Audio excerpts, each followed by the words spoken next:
baby kitty.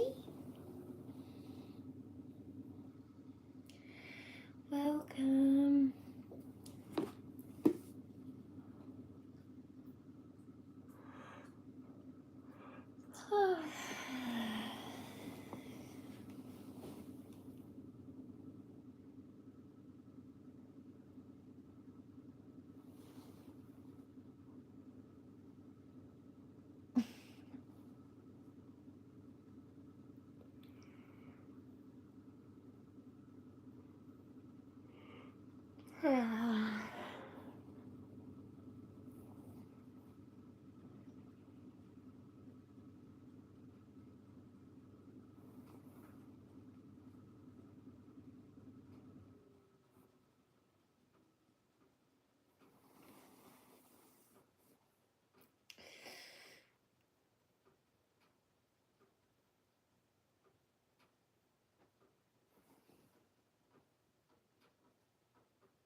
Beautiful, divine, masculine, and feminine darlings.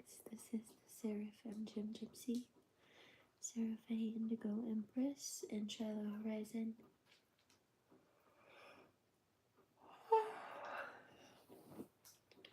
I don't plan to be here for too long. I don't know how long I'll be here. 3:22 on the East Coast, but I have some things to share.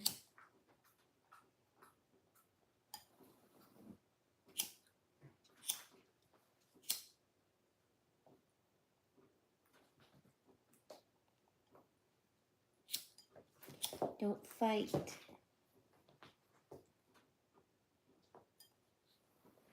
No fighting. And the kitties were kung fu fighting.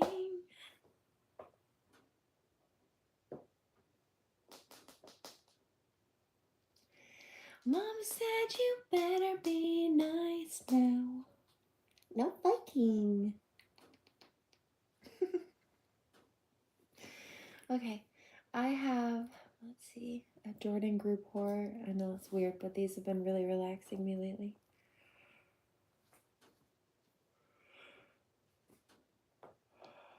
And some music mediumship and some cards.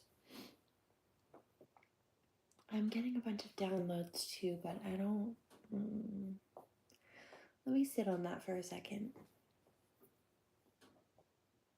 Let's start here.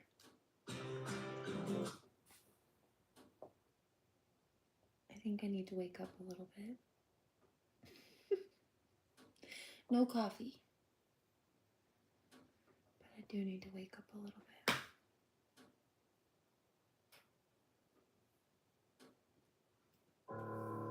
I used to do small-scale construction work with a private firm out in rural Minnesota.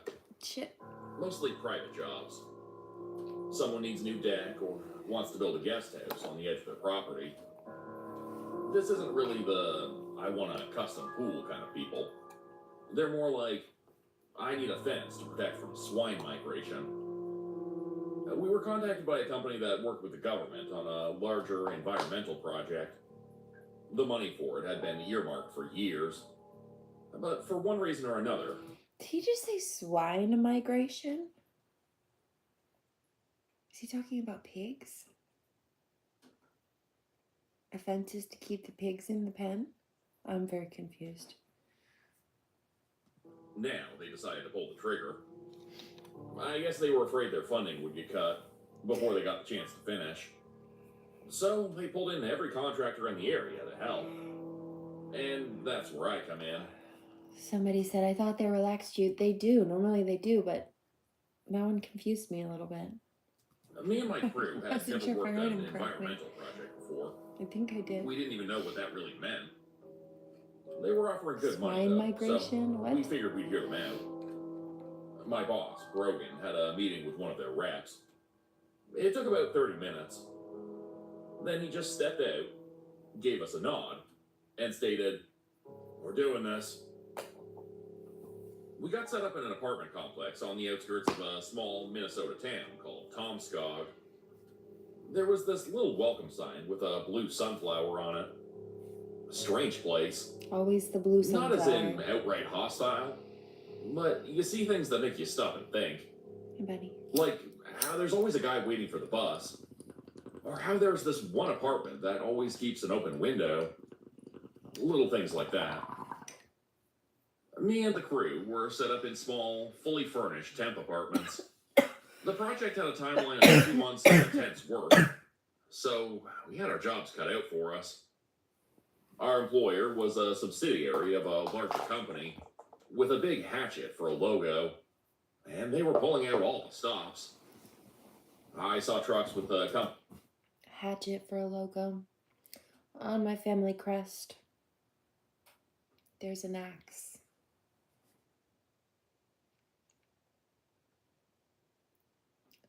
Freya wields a battle axe. The goddess Freya.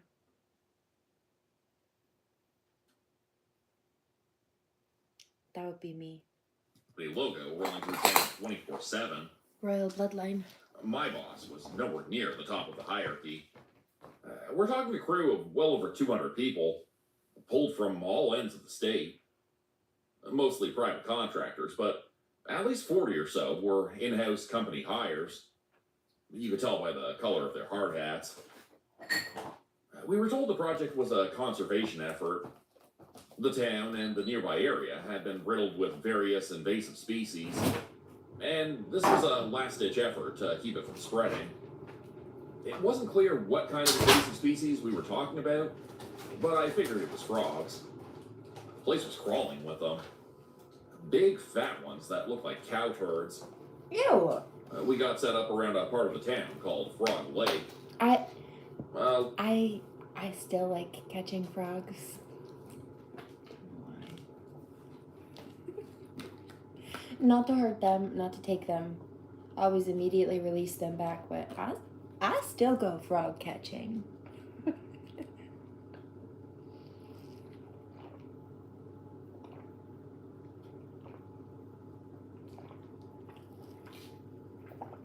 fact, I went hiking a few years ago. And I ended up at a lake at the end. And somebody took pictures of me while I was catching the frog, and then I had just caught the frog.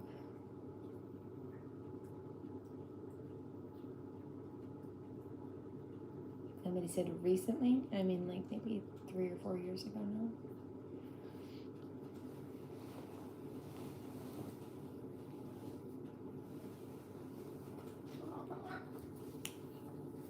More recently than childhood. A lot of the locals weren't too happy about it, so we had to put up fences. No one could get in or out. Somebody says, oh, I guess that is recent. Compared to childhood, yes. If you put me in front of a lake right now and I saw a frog, I might go try to catch it. We had armed guards patrolling the perimeter. Always to release. We had to block off a trail going all around the lake, which caused a bit of a stir. Somebody says, why? Just to say hello. There was also the issue of restricting road access. A lot of residential houses were lined up around that lake, so we had to dig temporary roads to provide highway access. That was part of my immediate responsibilities. Heavy machinery, digging mostly. After the first week, we cornered off a specific part of the lake. We were working on building sandbanks, allowing us to effectively separate a corner of the lake from the rest. I wasn't clear on why exactly we were doing it, but being knowledgeable wasn't part of the contract. I just had to drive the hardware and go where I was told. It's not a toy. Then Stop it. They brought in the pumps. 4 industrial-sized water pumps.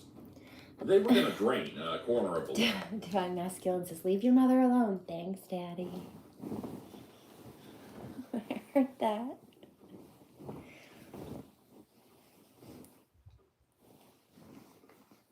Hey, that was why we separated it. Still I had no idea how this might help some kind of conservation effort, but there were far more educated people than me on site who knew what they were doing. At least, I think they did. They looked the part. Day 10, the pumps got going. The trucks going in and out of town were replaced with water tanks. Once the water levels began to sink, I started seeing men in white hazmat suits going down into the banks with gas tanks on their backs. They were dousing the lake with a kind of chlorine gas. You could smell it all the way into town. They must have killed tens of thousands of frogs with that. Not very nice. It didn't help them much, though. You know the water pumps? They got jammed constantly. Like a pool. You know how many frogs gotta swim into a water pump to bypass the pump filters and clog it? So many that you start to think it's not an accident anymore. So... I've seen stories about, like from people with swimming pools in areas where they have problems with frogs.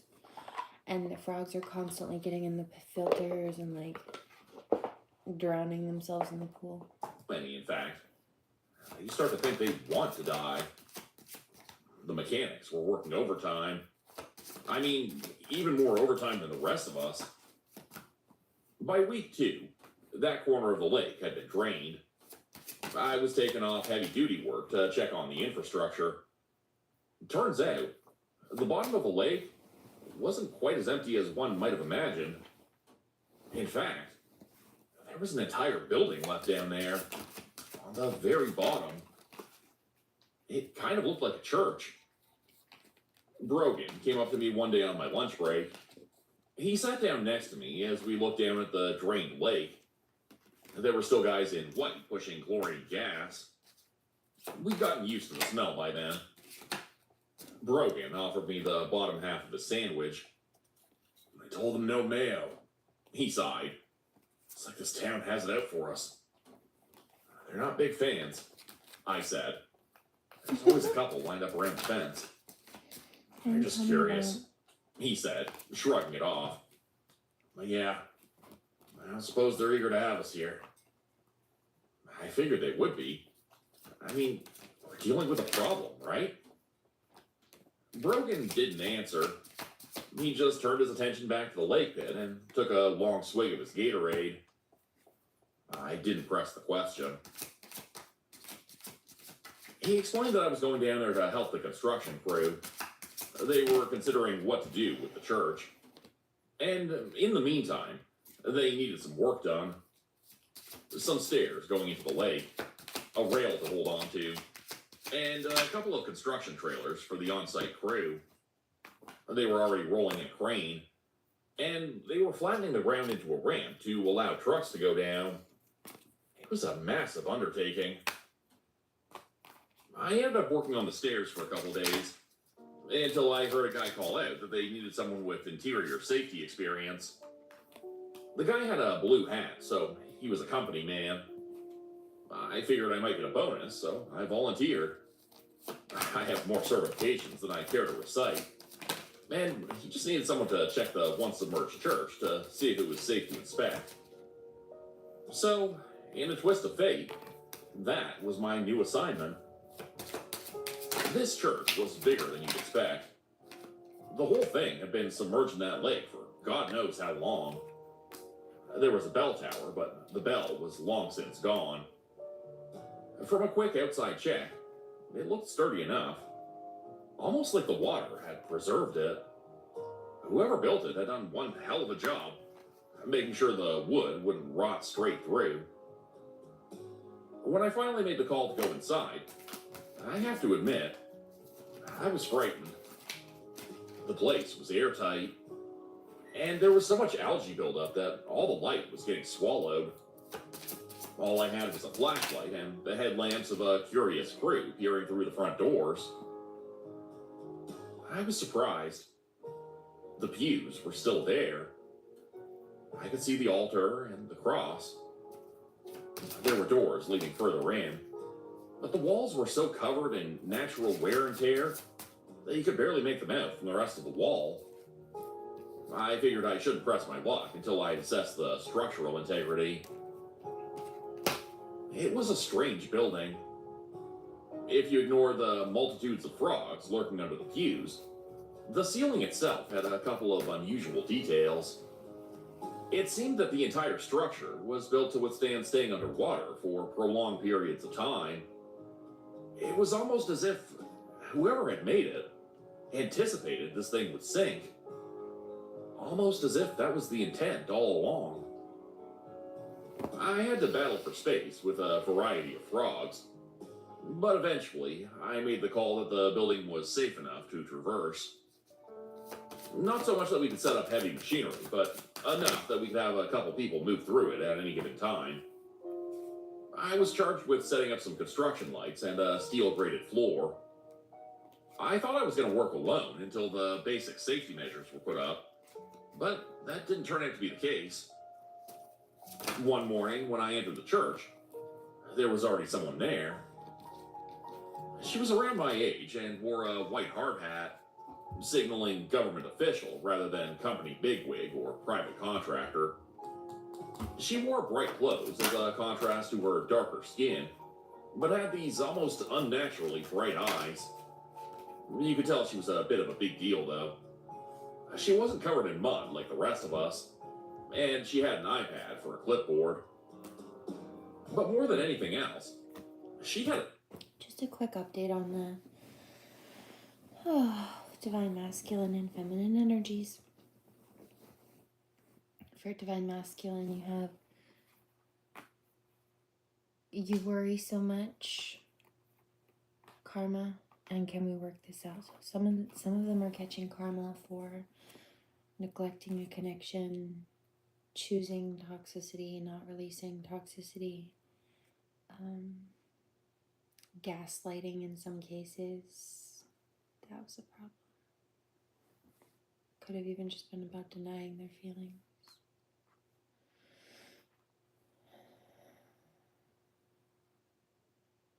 Could have been things they said or have done. People were dishonest or disloyal. That's a problem. If they were snaky or shady, that's a problem. Even just inconsistent and flaky. I just heard domineering too. Trying to control things, but in an abusive way. Like an overbearing way. And divine feminine God, I care about you still. I hear say something, I'm giving up on you.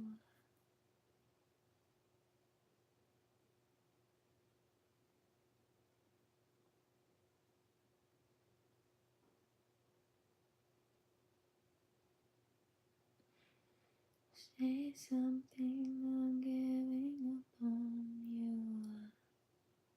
Sorry that I couldn't get to you. Anywhere I would have followed you.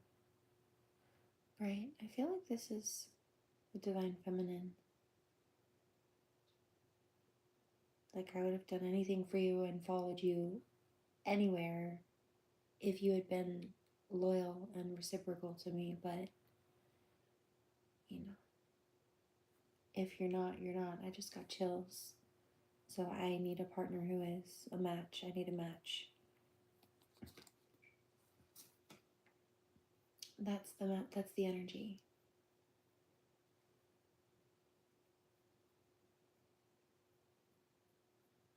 And specifically, this is a masculine who either has the time or could adjust and make the time, or could at least just be honest about things, but in whatever way, in whatever combination of things he's chosen not to, that's a choice. It comes with consequences, though. Every equal and opposite reaction. Every action has an equal and opposite reaction, rather. It's one of Newton's laws. I want to be strong like you. I need to see you, past life regression, and I wish things were different.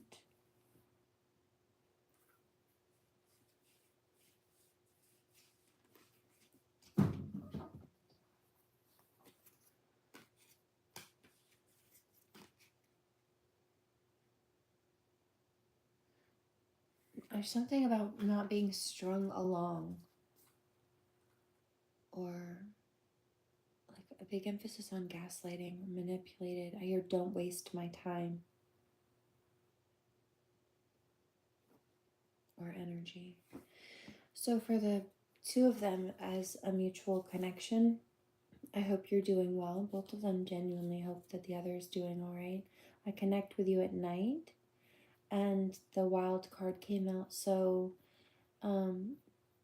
really it's up to both of them as to, what is that, Take You Back by Rest that I'm hearing.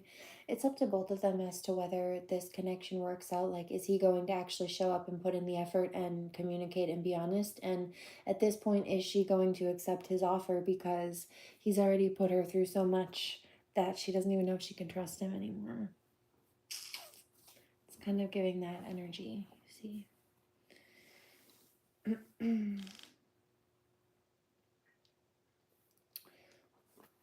I'm wearing my pants and Mr. Meeker's t-shirt. Speaking of split energy.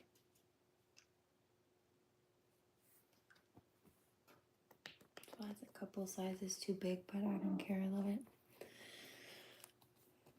Actually, I think I got him this one for Christmas years ago. It's old now. It's like at least 10 years old.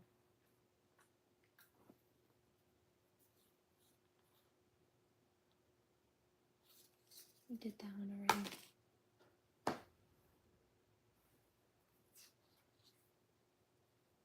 So I asked, what does God want? I never meant to hurt you. You're all I've ever wanted. I regret my behavior. So God wants anybody who needs to take accountability and check themselves to do that. And to be honest about what they really want, which is this divine connection. Don't sit there in your ego and pretend like you don't want the connection that you were secretly hoping for and or praying for, or that God has blessed you with. Don't sit there and pretend like it's not a divine blessing. Just because you're what? Trying to play tough guy? Or because you're afraid that she's going to treat you like the last bitch did? Thank you. Move along. Get over it. Grow up. Or move along so the next man can.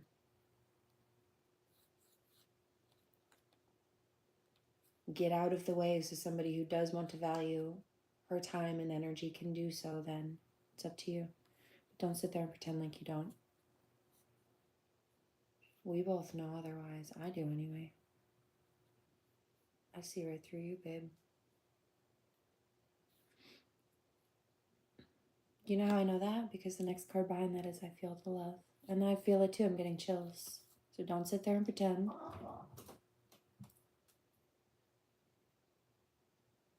Because you're trying to play the tough guy, or you're afraid that she'll treat you like the last bitch did. I repeat. No need to reiterate that one again. Thank you. Seeing you makes my... So this is the final outcome, right? Divine Feminine's like, I'm not going to sit there and deal with the nonsense on any level from anybody. I need to see you. I need to see some action behind your words. And so the final outcome is seeing you makes my day. You deserve the best. I don't know how, but you got to my heart. I wish I could hold you tonight. I want to man up and honor you. I still think about you. Your laugh is amazing. I trust you somehow. I could lose myself in you, and I see myself in you. So let's just... I feel like we wasn't quite a closed-ended answer. Let's do that now. Ouch.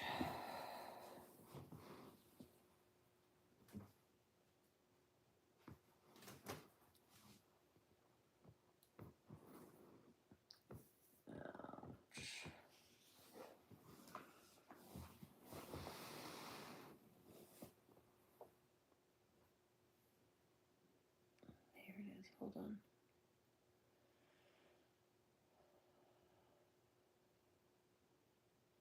I keep hearing Take You Back by Russ. Somebody says, what are you doing? Relocating my bones. Hold on.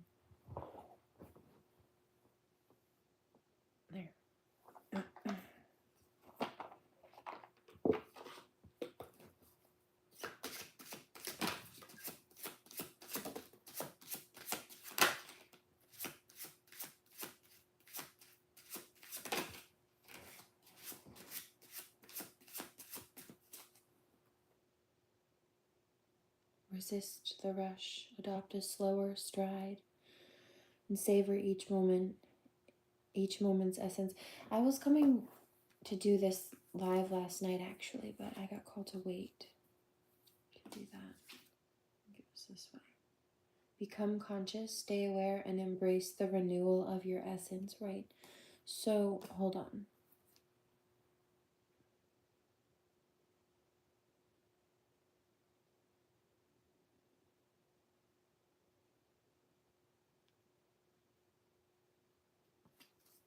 Yeah, hold on. Stop. That's what I thought. Down recovery.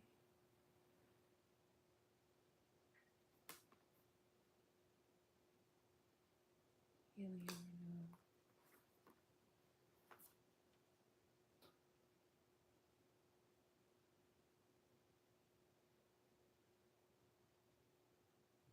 Seek advice to steer judgment. As insightful talks illuminate your journey, so something about learning information. With each new beginning, embrace risk as a gateway rather, to healing and renewal. Through learning, shift your perspective and evolve beyond limits. Tell me about that, though. From shattered pieces, gather strength to rebuild what was once broken. Yeah. So this is within self, but this is also within the relationship dynamic. Tell me about the coming together.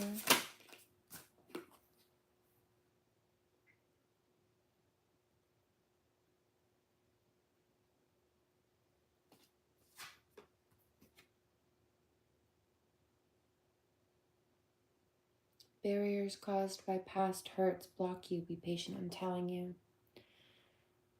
It's either out of ego or fear that she's going to treat him like the last bitch did. That's what I heard.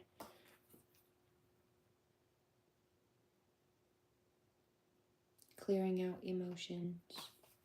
There's one more emphasis on slow. Tell me about spending time together. Your path holds infinite possibilities if you dare. Right, you could make this happen if you take that leap of faith, but not if you sit there and waste time. Empathy and warmth melts barriers for true connection. Exactly, but putting that shit on ice doesn't help you. In fact, it makes it worse. That's how you get frostbite. Sometimes there's no coming back from that shit. And then about the, what was the other bit?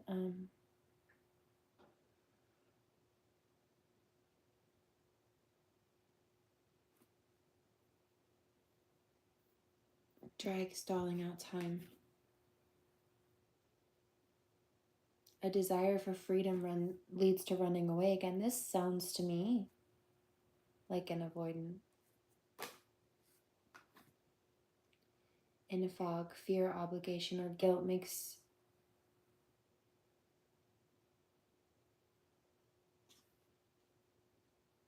fear, obligation, or guilt. So they're staying in something toxic or they're avoiding something that God's trying to guide them towards because of fear or obligation or guilt. It could be like societal perspective or, I don't know, an environment. Could be even a work environment or something they've gotten themselves into.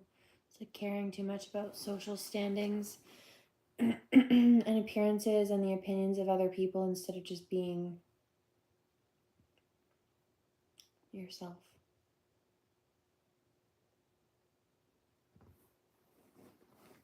As if there's not a way to do both, be successful and also be yourself. Obsessed hearts and jealous minds brew a storm of unyielding chaos. Amid the uncertainty, love has the power to rebuild trust. Yeah. So there are some issues here, and part of that has come from stalling out the connection. Silent, maybe they need to speak up.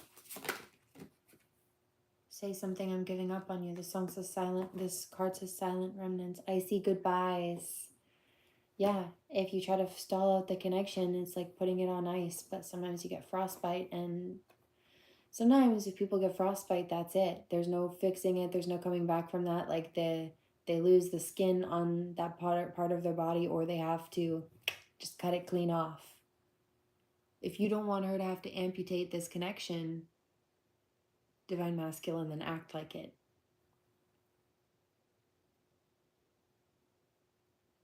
I don't act.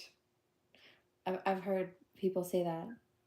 Well, act like it, or well, you don't act like it. I don't act. Yeah, that's the problem.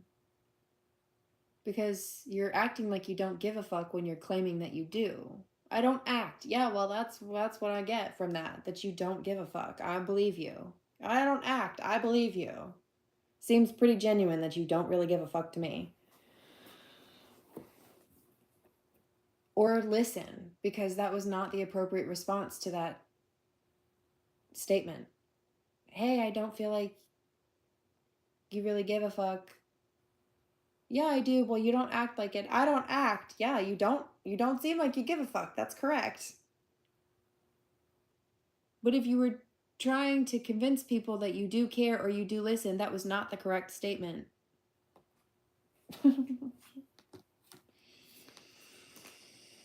Oh my God.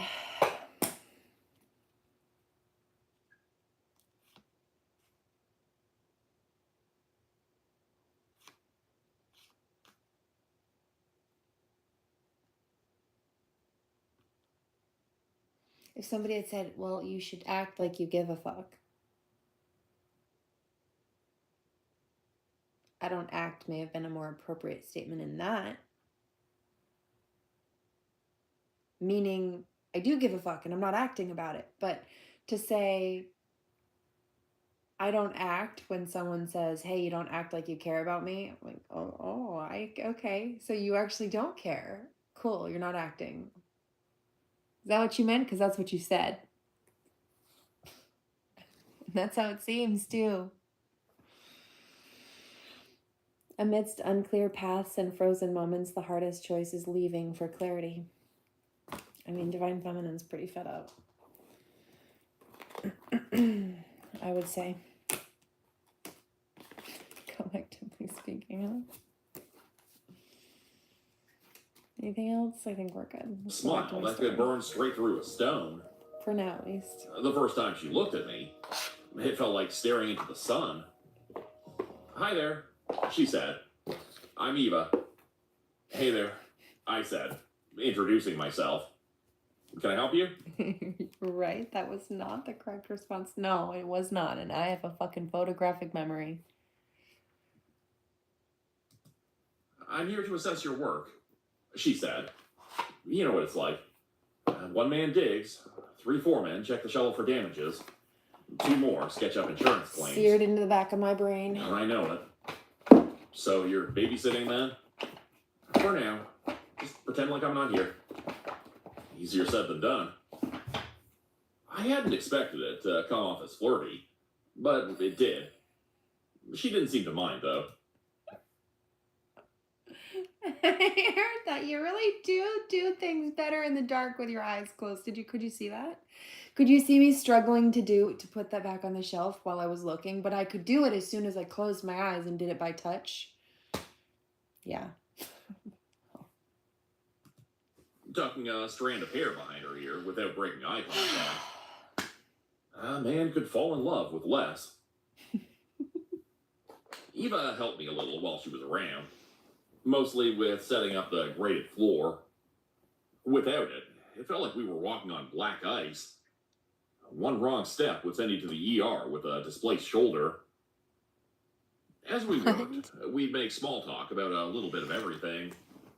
Previous jobs we'd worked, craziest client stories, the usual shtick. She seemed to be more of a desk jockey, not having all too many stories of her own. She enjoyed listening to mine, though. I think it's great we're doing this, she added. I wanted to see this place for a long time. I thought we were here for the frogs, I said. Frogs? Environmental project, right? Right, she agreed. But I still wanted to see this place. You know anything about it? Scandinavian settler church, early 19th century. They were here long before the Homestead Act, so they were eager, to say the least. Strange, right? How they built it to survive being submerged? Many coastal communities prepared for flash flooding. They took that with them when they moved inland. I gave her a curious look as she rolled her eyes. So I like history, sue me. I don't think that's a criminal offense. Maybe civil. She snorted and shook her head. As we secured the church over a couple of days, I started seeing less of Eva. I figured she had tons of people to keep in check and had used her time with me as a sort of break. It's one thing to handle an entire team in need of management and oversight, and another thing to keep an eye on one stubborn man with a screwdriver. Still, I'd begun to look forward to seeing her there. If I'm honest, it was the best part of my day. I had done some more work reinforcing a couple of frames around the windows. I got word that they were going to take them out entirely, just lop them out of the frame.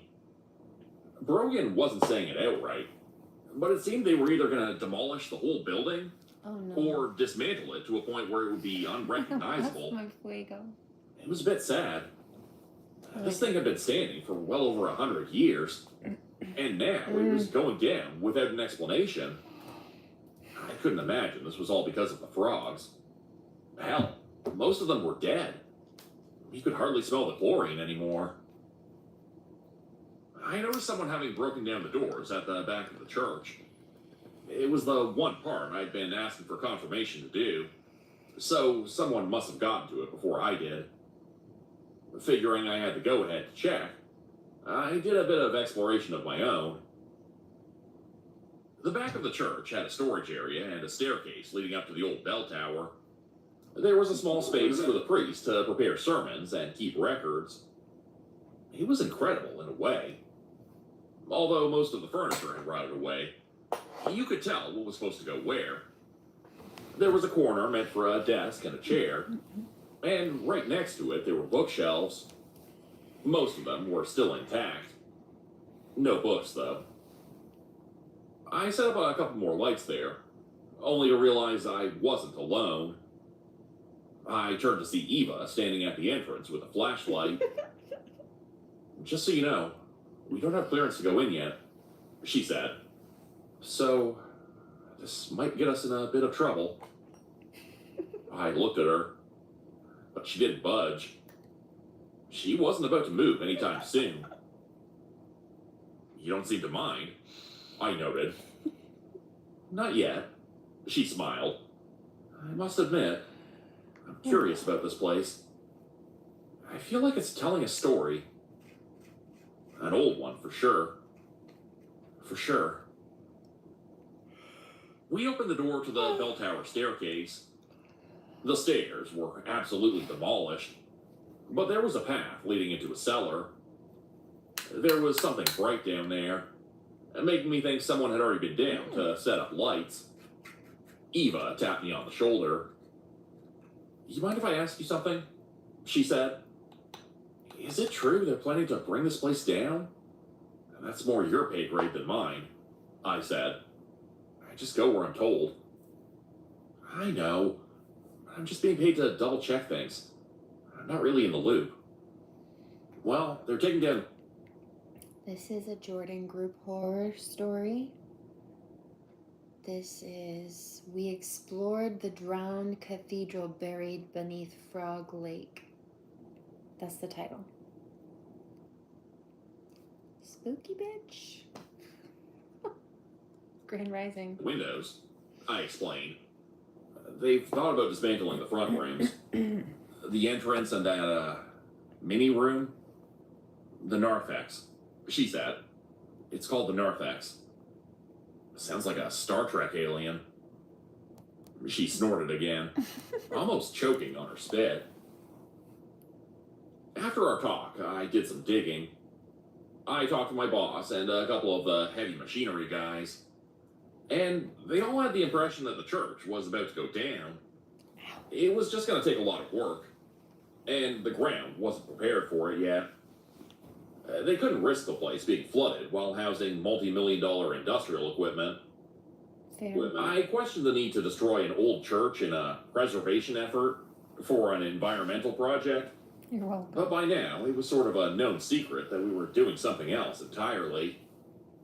I was just there to do a job, and all of it seemed to be perfectly legal, but it still didn't feel right. It's like having your tooth pulled. No matter how gentle the dentist, it's still uncomfortable. The next time I met Eva, she put on these thick white gloves and sorted through old wooden debris. I told her about the plans I'd heard, and how none of them seemed all that reliable. Excuse me. The only people who knew for sure were the higher-ups. I didn't really have a timeline or action plan. But they were indeed bringing trucks down to do some heavy lifting. You didn't do that for nothing. As I finished explaining, she walked up to me. "Thank you," she said. "I appreciate the effort." She leaned in and gave me a kiss on the cheek. I was so surprised. I turned to her, not knowing what to say. As I did, I got another kiss. This time on the lips. I think it was accidental, but she didn't seem to mind. She hurried off before I could get another one. She had this violet-scented perfume that lingered on me long after she left, making my lips tingle. Or maybe that was my heart. Impossible to tell. Going home that night, something didn't feel right. My stomach kept churning, like my intestines were constantly moving. I kept burping as if someone had carbonated my insides. Ew. I could hear a rasping noise every time I exhaled. At first, I thought it was a fungal infection. You can get those around old buildings. I didn't get much sleep. I kept rushing to the bathroom, coughing up this salty black sludge that lingered at the back of my throat. Yuck. I shone a light in my mouth through the bathroom mirror, and I could see these little dark spots on my tonsils. Even just standing there, tilting my head back, I could feel pressure on my throat, like my blood was thicker.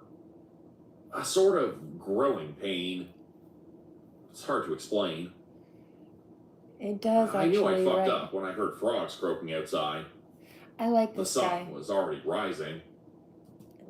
I know it sounds kind of weird, but he's one of my favorite storytellers. I don't know what about it. If it's his demeanor or his energy or his voice or the stories or a combination, but this is one of my favorite go-to channels just to kind of unwind. I love Jordan Group Horror. But you're right, it does a little bit. I was feeling better, but I was going to have to take a sick day. You don't do well on a construction site with less than 2 hours of sleep. No, probably not. When I returned to the dig a day later, they'd already begun taking out the windows. It seemed they'd abandoned the idea of taking them out of the frame and just gone straight to breaking them. There was a man with a steel pipe standing on a ladder, smashing panel after panel. I could hear the glass as it clattered to the ground inside, crashing against the grated steel floor. "Feeling better?" Brogan asked. I hadn't noticed him approaching, so maybe I wasn't all there yet. I still gave him a thumbs up. "Good," he continued. "Don't need more people getting sick." "There are others?" "You kidding me?" He chuckled. "Got 2 drivers with a fever. One who's not answering the phone. Need me to chip in?" "Nah. I need you working the interior. Bring out the pews. All the loose shit. Gotta clear for the dozer." I spent most of the day waiting by the stairs, watching a couple of Strogs struggling to get out of the mud. Weeks of chemical spraying, and there were still frogs around. Maybe there really was an invasive species problem. When they called for a break, I went ahead and headed down. It was strange. Usually, all sunlight got stuck in the algae-covered windows. I brought a crowbar and got cracking on one of the back pews. I only managed to get one solid push in before there was a tap on my shoulder. Eva. I'd been so focused on my work that I hadn't seen her come in. I could still smell that violet perfume on her. "I want to show you something," she said, lowering her voice. "You gotta see this." Now, I'm not one to slack on the job, but we were ahead of schedule. And Eva was, well, Eva. I couldn't help but listen How to did her. I know? She went for the basement, leading the way with a shoulder light. I was a bit hesitant about going downstairs, not wanting to slip and tumble down. I bowl her over like There's a a good can, reason why so many movies that are designed. That's next. and then I'd have some explaining to do. It turned out fine, though. The stairs were solid stone. There was something bright down there, but there were no lamps. It was an ambient light coming from somewhere further in. I wasn't sure about the whole thing, but Eva urged me on. She didn't hesitate for a moment. "I checked it out the other day," she said. "You weren't around, so I figured I'd keep busy." "You miss me?" I asked, half jokingly. I think I did. A little. We came to the bottom of the stairs. It must have been some sort of storage cellar at one point, but most of it had eroded. I could barely make out anything in the debris. It smelled like dry seaweed and mud. And something else. Something flowery. "Watch your step," she said. "It's right up Seems ahead." like it. There was a fissure. It stretched from the layered stone wall and into the ground. About 8 feet long, 3 feet across. That's where the light came from.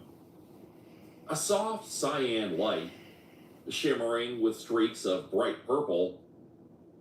It had this strange organic pattern, like the inside of a corn cob. It was mesmerizing. I tried speaking 3 times, but I could just make noises. My throat throbbed a little. Finally, I formed the words carefully enough to let them out of my mouth. "What the hell is it?" "It's what they want to destroy," Eva said. "You mean we want to destroy?" I added. I looked at Eva, but she said nothing. Finally, she put a hand on my cheek. "No," she insisted. "They. Not we." You're She welcome. leaned in to kiss me. It's a good channel. This I like time, it. it was no accident. Watch your eyes. Not even close. And as much as I loved her soft touch, something felt wrong.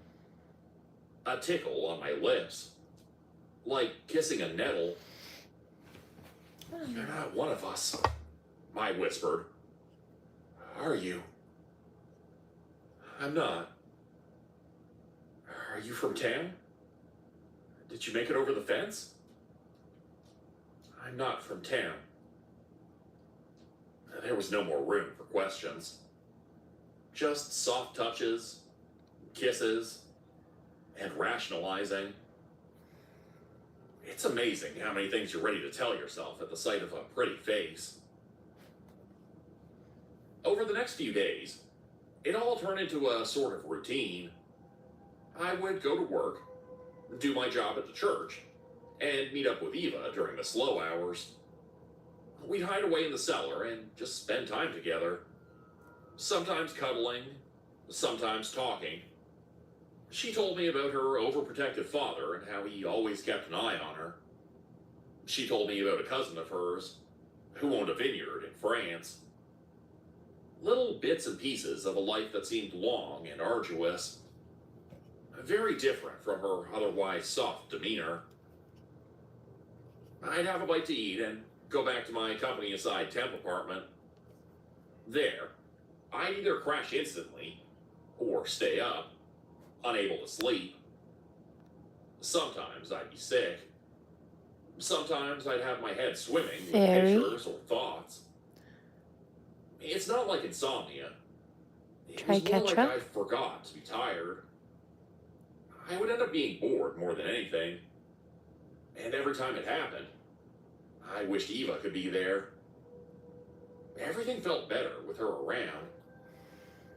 But then, one day, they went ahead with the demolition. I used to watch I Goosebumps, wasn't informed. read the books. I just got to the site and it was underway.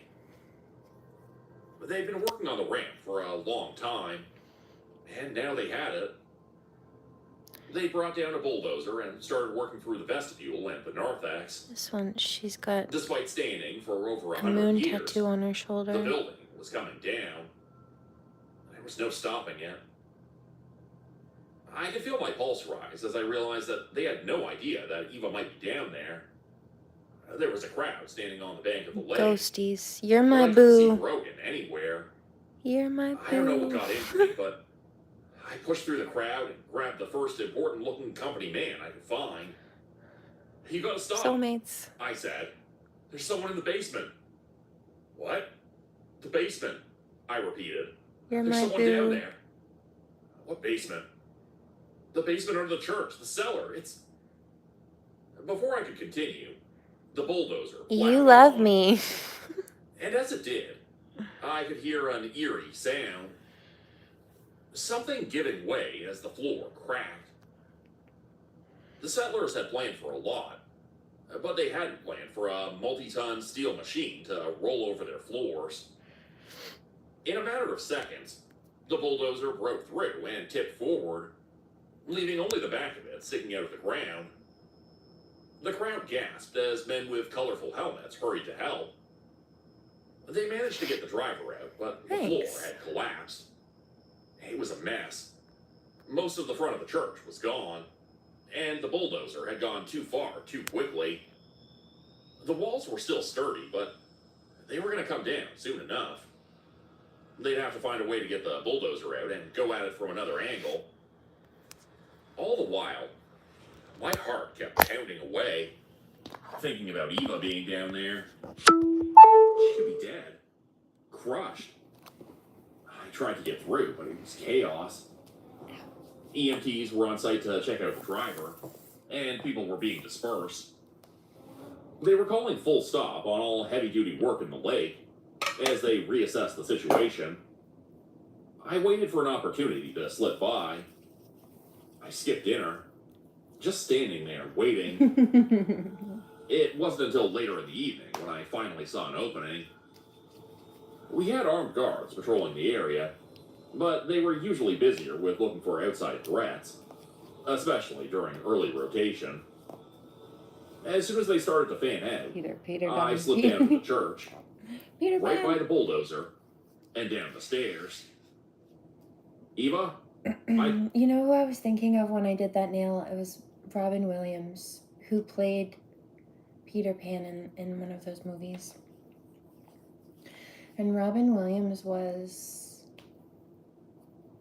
an ENFP on the Myers-Briggs personality typing system. He had the same sign as me, actually. The reason that he sought to make people laugh the way that he did is because he knew the depth of pain. Because he chose to try to smile all the time, since it felt better than drowning in sadness or loneliness. People assumed he was happy, but he was making other people smile because he was sad.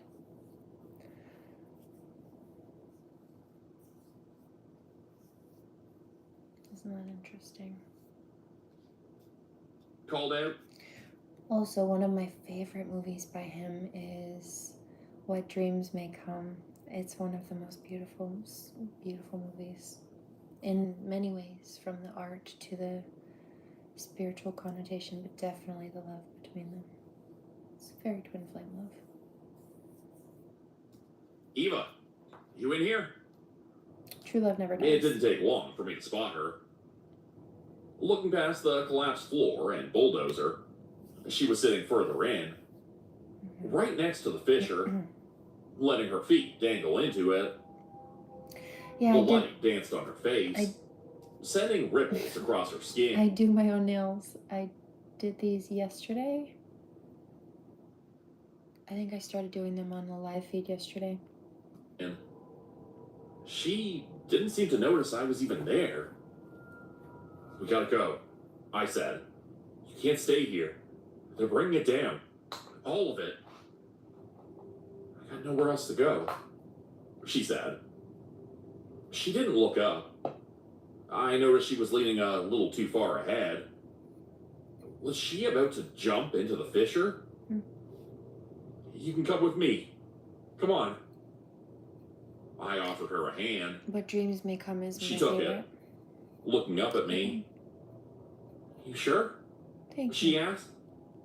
Of course. Let's go. I pulled her up. She had this hopeful smile that reminded me of the sun peeking through storm clouds. We made it all the way up the stairs and out the front, ducking under a crumbling church entrance. I don't know why. I feel like I need to pause on this. There's like 15 minutes left on this story, but I feel like we need to switch. So we're going to listen to this one. This one was calling to me too. This is Mr. Ballin.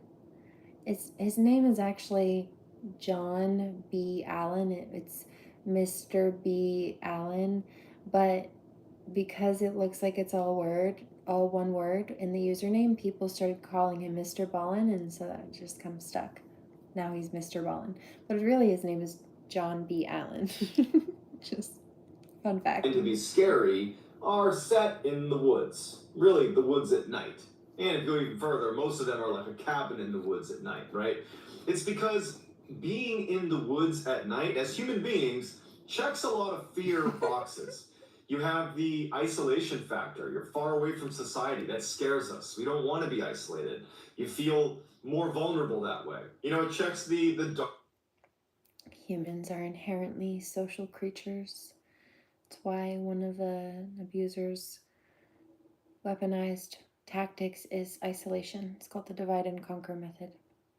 Darkness fear factor. As humans, we're mostly afraid of the dark.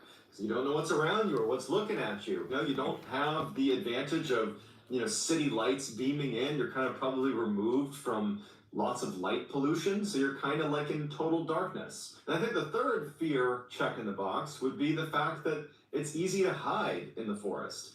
You don't know what's watching you because there's trees everywhere. You have animals, predators potentially, or even predatory humans that could be hiding at every turn. Hollywood has picked up on that and made bunches of movies of, whole... Actually, I've had a dream about that before. This was a symbolic dream.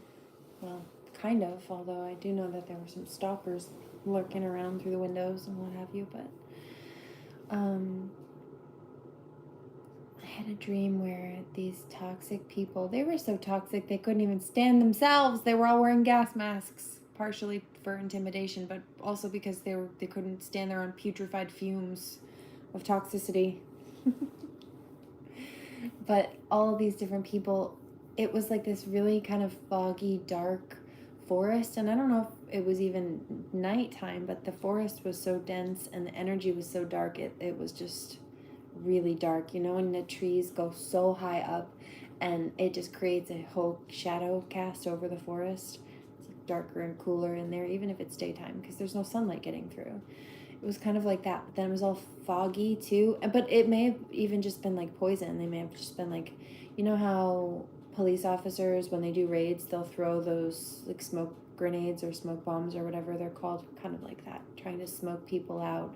And I was running through the forest, and you just see these rows of trees, not lined up exactly in a row, but just scattered through the forest, running between the trees. And every time you get close to a row of trees or a couple of trees, there's a karmic that pops out, like ready to try to, like a haunted horror house. They put the clowns and the people dressed up in bloody chainsaw makeup and all the crap behind the doors of like a haunted house, and they specifically staged them to pop out at certain times. Well, they were all set up behind. It was like everywhere you turned, there was a new karmic. One would pop out, and so you'd go in a different direction, and then another one would pop out from behind a different tree in that direction, and so you'd go in a different direction, and another one would pop out from behind a tree and just plant it. Gang stalking. Couldn't even handle their own toxicity, but expected us to, or expected us not to. Really, they knew it would be toxic for us, and they were wearing gas masks because they couldn't stand their own shit. Frankly, pardon my French. So that's accurate. Cabin in the woods trope where somebody's isolated and scared in the woods. Are you ready to start a Now, to be very clear, that was a prophetic dream, and it did play out, because when I did escape from the forest, I ended up running inside my old high school. Okay, so that was like a symbol for a place of learning, higher education, information, which this came with. And no, thank you, sir. It was this divine masculine at this time. He fell. This was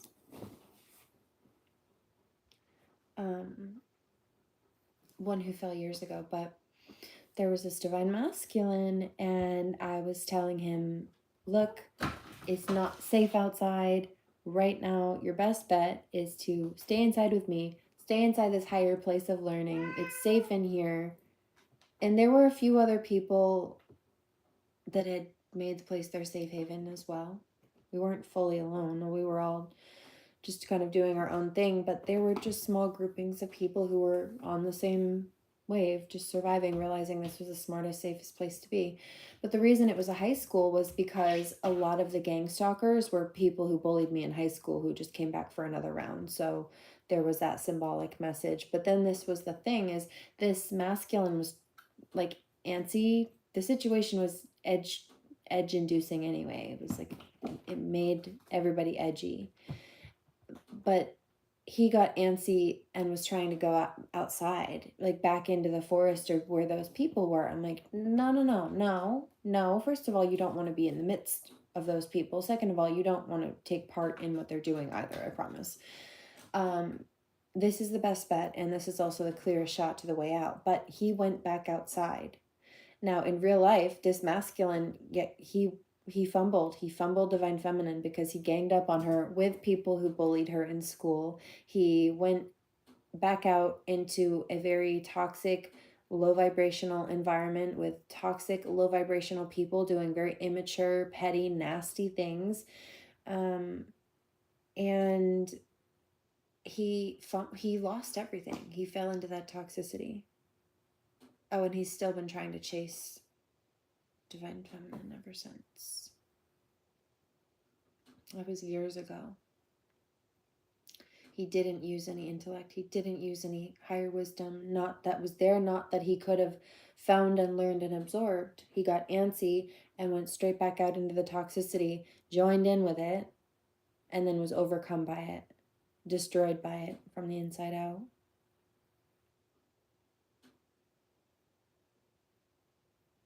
He kept choosing parties and toxic people over divine feminine.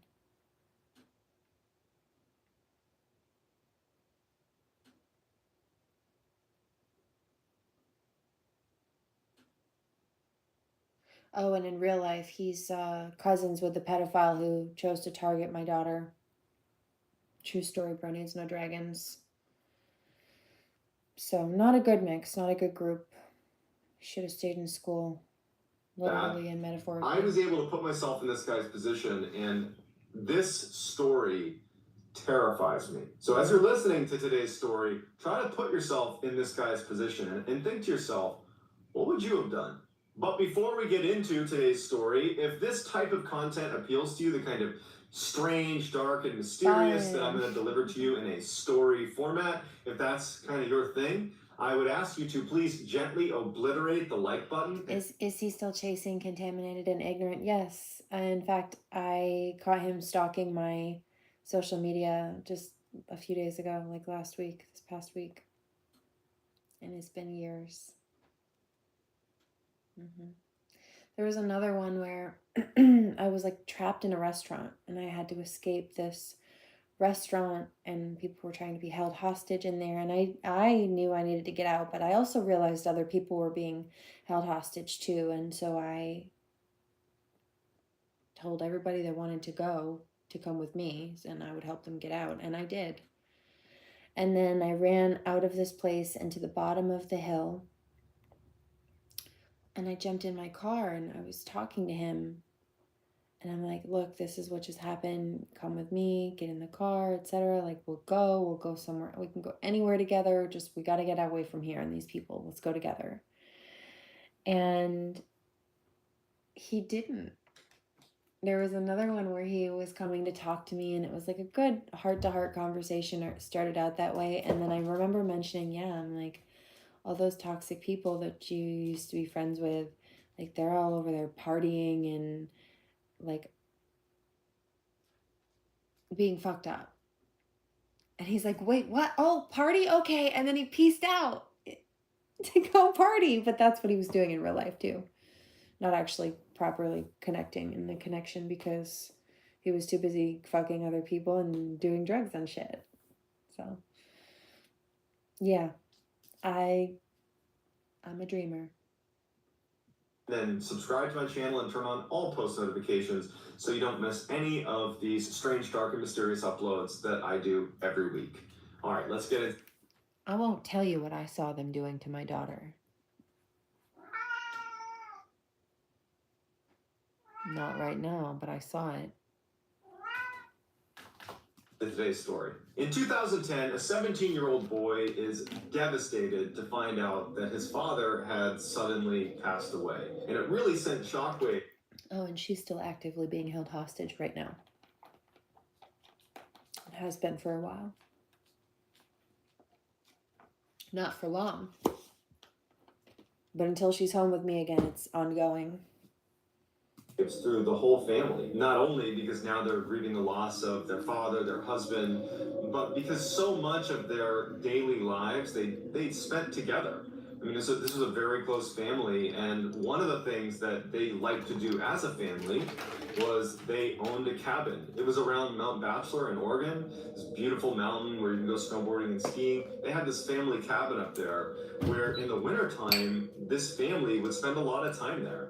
They would go up there as a family, spend time there as a family. It was this wonderful retreat.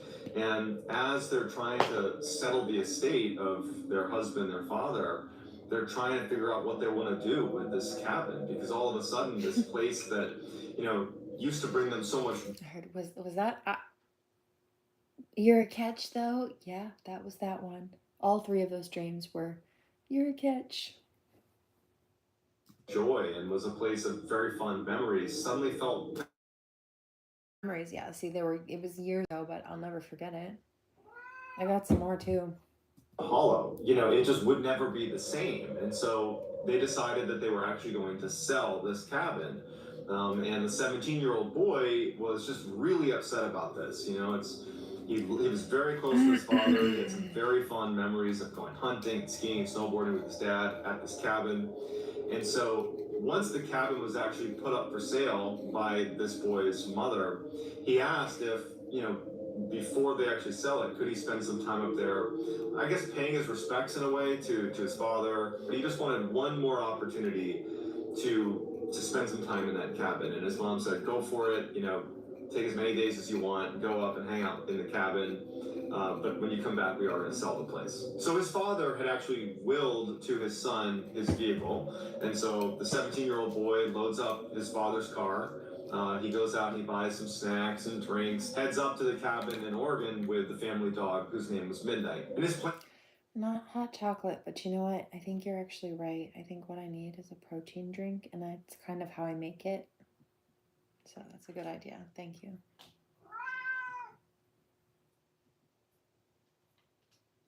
Eva couldn't. Whoops.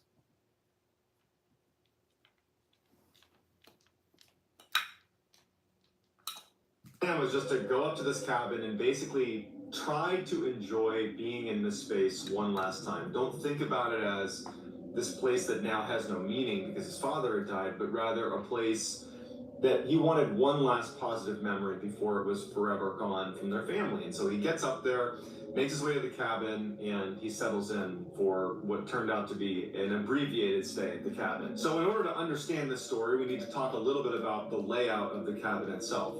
The cabin was 2 stories, and it was built into a mountain. I'm gonna give you this designer bag if you can prove. Shh.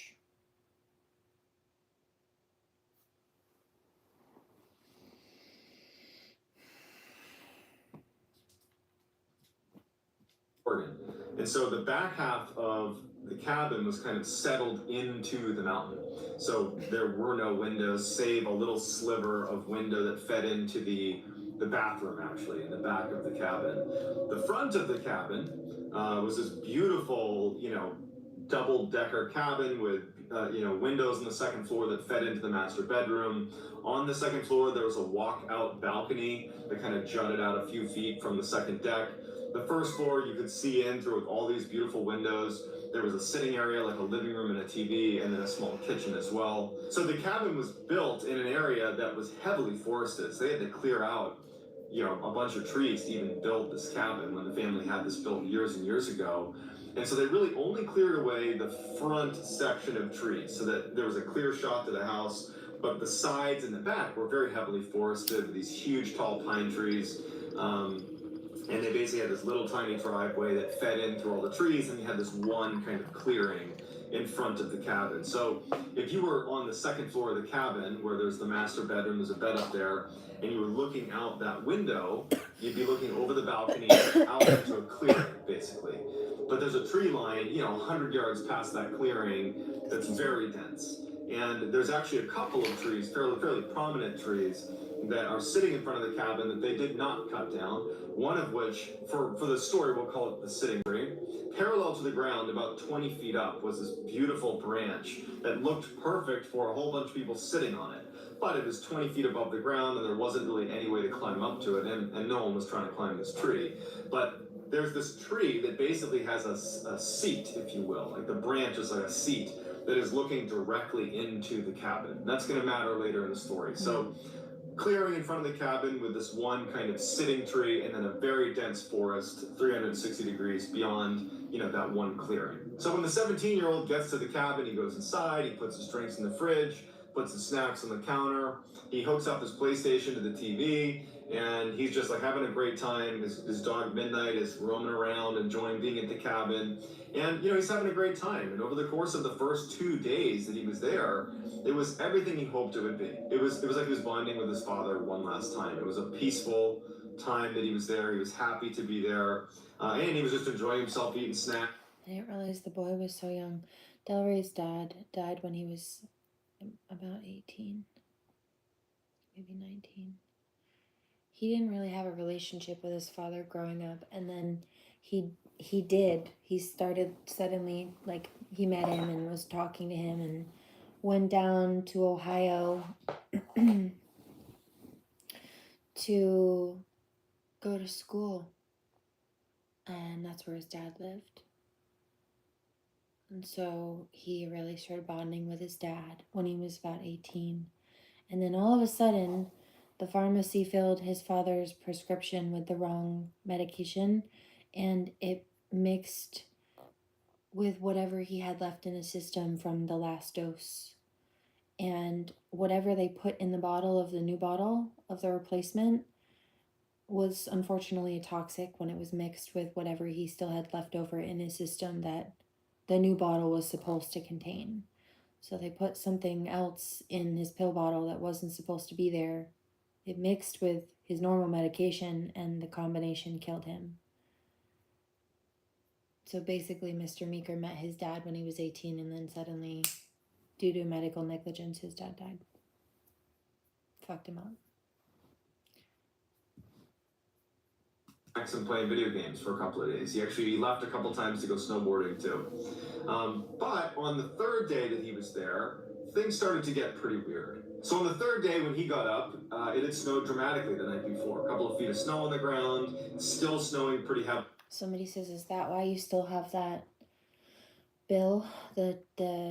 You cared so much about the Australian bill? For those who don't know what I'm talking about, his dad gave him a rare $10 Australian dollar bill. They're no longer in print. They stopped making these a long time ago. And his cousin stole, he had a few things from when his dad died, a pair of tattered basketball shorts that were his dad's, that he wore until they had holes in them. And then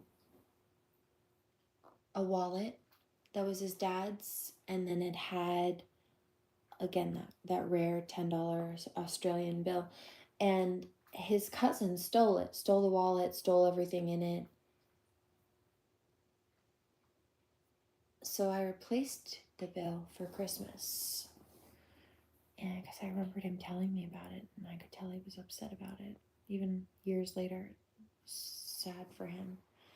And I knew it wouldn't exactly replace what his dad had given him, because it wasn't the same bill that his dad had given him, but it was an identical copy. It was an exact replica. So it was the closest thing that he was ever going to have to holding that bill in his hand. It was the next best thing, basically.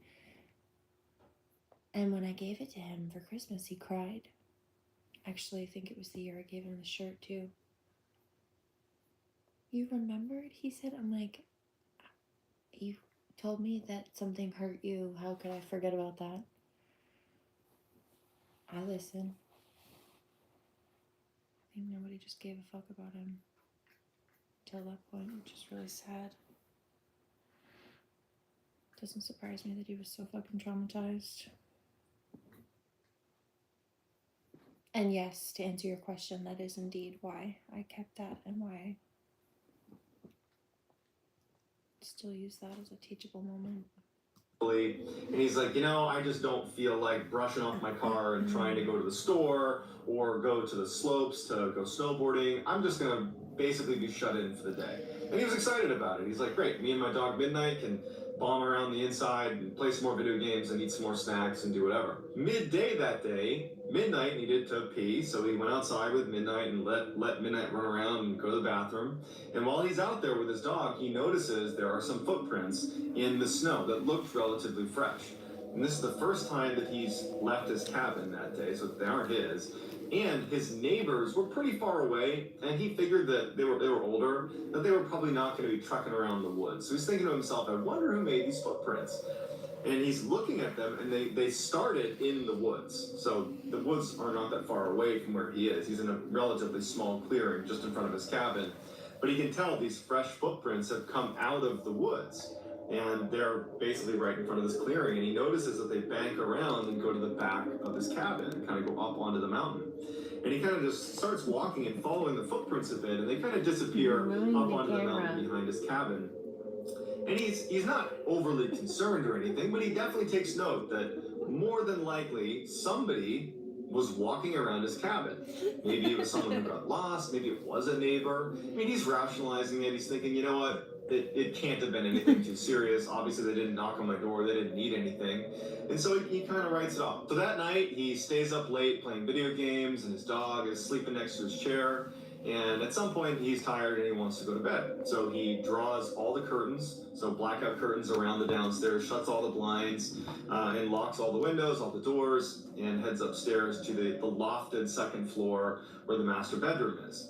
He gets in bed, turns off all the lights, everything's locked, everything's shut, the dog climbs into bed, and the dog would sleep up near his head. And suddenly the dog jumps up, still in the bed, and looks at the stairs leading downstairs to the front door. And its ears are perked up, like it's heard something. And it wasn't unusual for the dog to be a little jumpy, maybe it heard something. He wasn't overtly concerned. But when Midnight, the dog, jumps off the bed and sprints downstairs after having this sudden alertness, and he's listening, now he is a little bit worried. He's thinking, well, I saw footsteps yesterday walking around my cabin, and now it's the middle of the night and my dog is downstairs acting like it's her. Who was held liable? That's the thing, is I don't think anybody was. I don't think anybody was. And if they were, if his family did get settlements or anything like that, guess who they cut out of it? Guess who didn't get his share?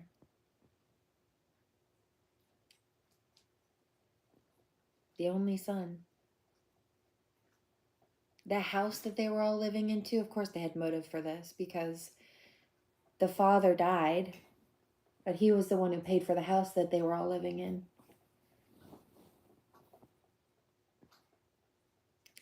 I'm pretty sure legally that all should have gone to Del Rey.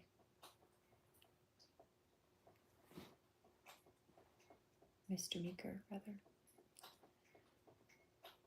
But whether there was paperwork in place or not, they kept everything for themselves. I thought so too.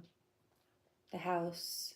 His father was also in the military, so I believe he should have gotten some kind of like government stipend or some kind of benefits or something that carried over from his father, even just like residual or leftover by default. That's right. That's what I thought too.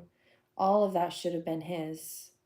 And then if they did sue for medical, that all should have gone to him too. And he got nothing.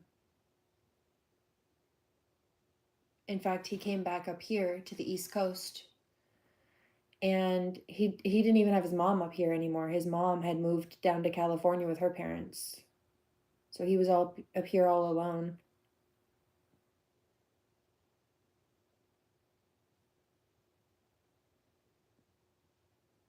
Yeah, I thought so too. Pension or something. Like he should have been set.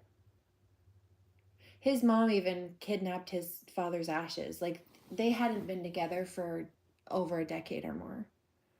Seen or talked to each other or anything. Like they hadn't been in touch in a long time. But his mother refused to give her son the father's ashes, or her ex-husband's ashes. And she actually kidnapped, when Mr. Meeker died in 2016, she kidnapped all of his ashes from me. If I wasn't psychic and I hadn't known to save his hair from his last haircut, I didn't know what for. The angels told me to save a bit of it. I didn't know what they were talking about. But if I hadn't done that, that urn up there would be empty and it would have nothing in it because I would have nothing to put in it. But I'm psychic, and when I cut his hair, the angel said you need to save some of that. I'm like, I don't know, this is weird. This is weird request, guys. I think this is one of the weirdest things you've ever asked me to do, but I'm listening and I trust you.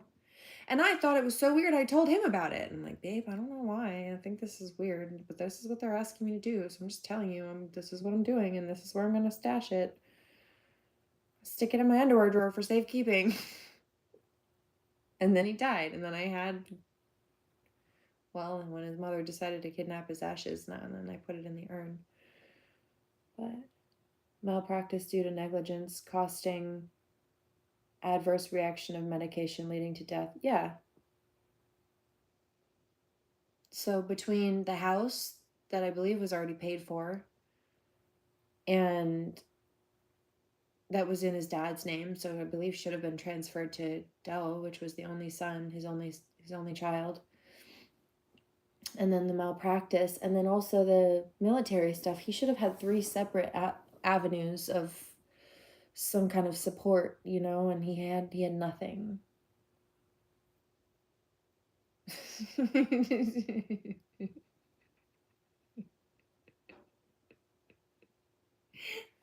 You're funny, you're clever.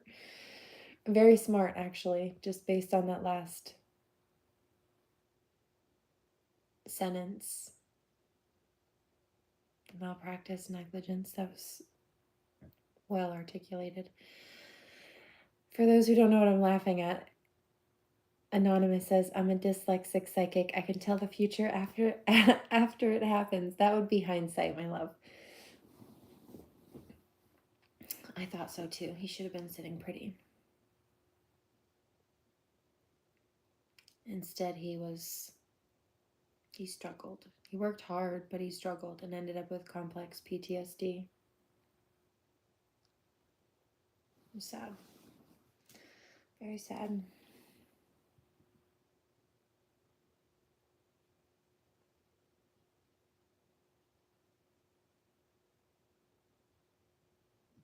Bring herself to look at the chaos, so she kept her head down. We made it all the way out to the open sky I before heard we had. that. I'm sorry you went through that. Honestly, I'm sorry that he went through that. But you know what? When he died, I gained an angel. He's been one of my best spirit guides. To stop. I have a There couple were of people those up ahead. good ones. The guards were back on rotation. I certainly would have preferred them on the human plane in my human life, but yeah, no. My spirit team is lit. And one of them had spotted us emerging from the rubble. He was maybe 40 feet away, but the site was quieter without all the machines running. He could probably hear us long before he saw us. Hey, you're not supposed to be down there, he called out. Oh, I clicked the wrong one, didn't I? We're going back and forth between two stories, which I do sometimes. Sometimes I read multiple books at a time. Not like at the same time, but I'll read a couple chapters in one and then switch to a different one for a while. Something, and he hears the dog, Midnight, pacing around the downstairs, like back and forth, back and forth, back and forth. Every indication is the dog wants to go outside. That's the noises that he's picking up that signal from the dog. And so finally, even though he's feeling a little bit unnerved by this, he decides to go down and see what Midnight wants. And so Midnight is by the door, ears perked. Well, here's the thing is, after he died, I was also bullied into CPTSD. The whole bit with my daughter played into that. But when my grandmother died, I was also left inheritance. My daughter was left inheritance. And that's partially why they did the whole hostage thing, because, well, they have been stealing from us in a multitude of ways. That's one of them, though. Filing fraud to wire fraud and funnel money out of my bank account. That was another one. And then they abused us to the point where both my daughter and I medically were so injured that we qualified for disability. And then through the wire fraud and the financial fraud that they've been filing, then they also started stealing that. So any way that they could take or cause problems, they did. And that's just what criminals like that do. Whether it's a crime of passion or opportunity, they're just gross and greedy. Very eager to go outside. He's pacing, and he thinks, what, she just needs to go to the bathroom. And so he opens the door with Midnight and he goes outside and he expects his dog to pee. But Midnight doesn't need to pee. Midnight starts kind of stalking around the corner and looking out across the clearing towards the sitting tree in that direction. Imagine being able to build anything. Build anything. Hold on, your comment not showing up.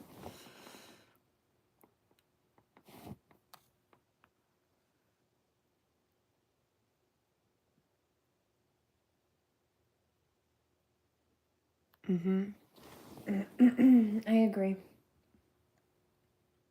I don't want revenge. I just want justice for their bloodlust. The best revenge is being able to peacefully move on with your life. They hate that. They don't want that. They're miserable. They want other people to be miserable too. They're stuck and low vibrational, so they want other people to be that too. The greatest revenge that you can have is not giving them what they want. Not to spite them, just in spite of them and despite everything that they did to try to cause blockages or destruction. Fuck them. Succeed harder. That kills them more. And it just stops. and it's looking at something very intently, as if it spotted an animal or something in the woods. And so the boy is looking at the dog, and he's kind of trying to encourage the dog to do its business. They can go back in the cabin, and he's starting to feel really uncomfortable. He's looking around. He's thinking like, okay, I don't know what's going on. Like, I'm a little bit concerned now, and he's sensing that midnight is. It's a bit of a different story. It's not a matter of putting no thought towards it because my daughter's still actively being used as a pawn and like in a crooked chess game. But right, and with upcoming court dates and what have you, like I filed protection orders. The certain dirty officials that somebody asked who took the liability. Well, they're trying to dodge accountability now, or like figure out who to put it on, blame it on, because they tried to use me as a scapegoat. But now that they know that they can't do that, and I'm coming for justice over that too, now they're looking for. Some of them are flipping on each other. They're trying to figure out which one of them they're going to pin it on.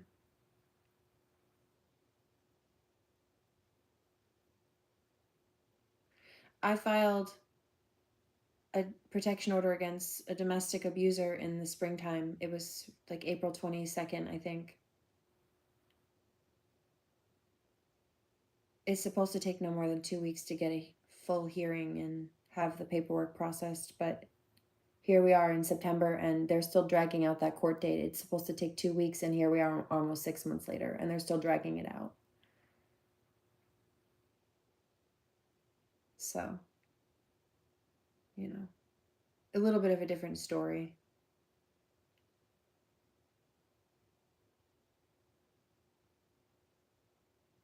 Have to deal with it if it's there to deal with. Pretending it doesn't exist doesn't help.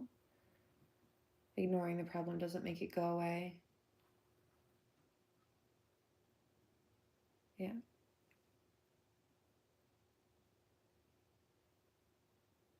It's good advice. It's called the gray rock method or the zero contact method. And I do that. I've got them blocked on social media. That's when they started stalking my home address, thinking it was a game or a competition.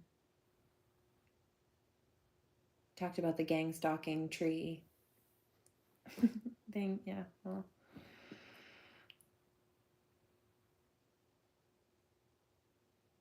It is. Oh, I have plans.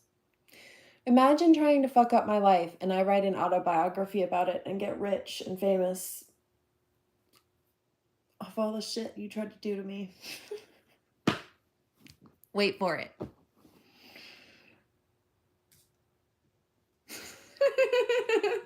The hell are you doing?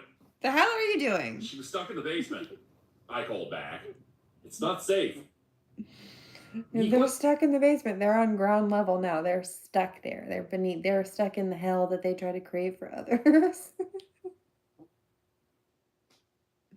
But yeah.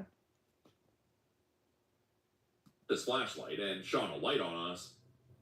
It was blinding, and I couldn't see his face.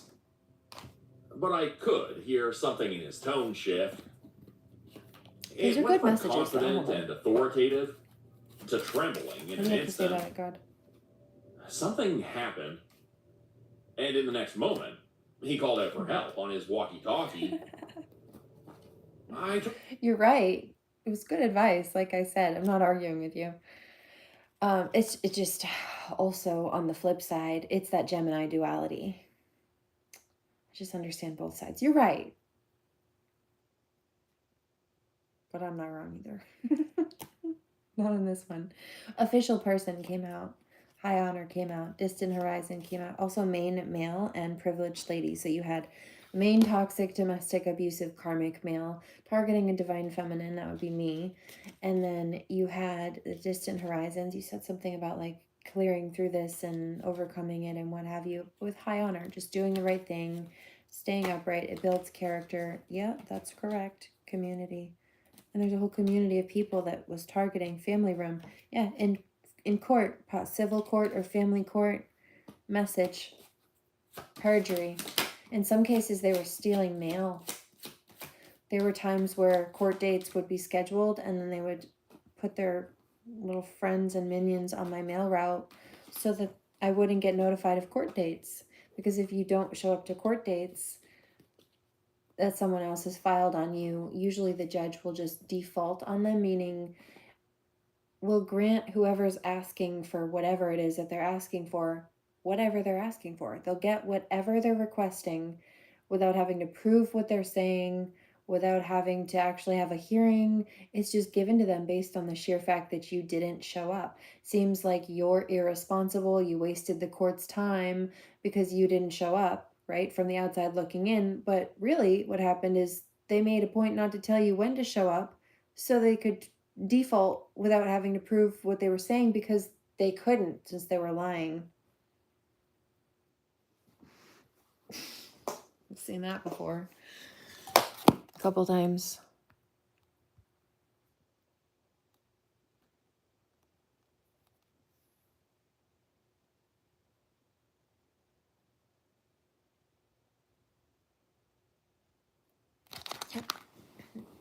Well, that's the thing, is there was a point when all of this started, I didn't have this trauma. Like before 2017, I had regular PTSD, but not the CPTSD. That came from years of frivolous litigation and ongoing domestic abuse and hostage situations and the sexual assaults that were happening. And like all of that happened after. Even my husband dying in 2016 didn't give me CPTSD. It was fucked up. It's not fun. But it was one incident and I was healing from that. That made them mad though. That's when they started attacking and really targeting my daughter. That really fucked me up as a mom. It's hard enough to lose your husband. But I was healing from that. I was still working. I had launched my business. You know.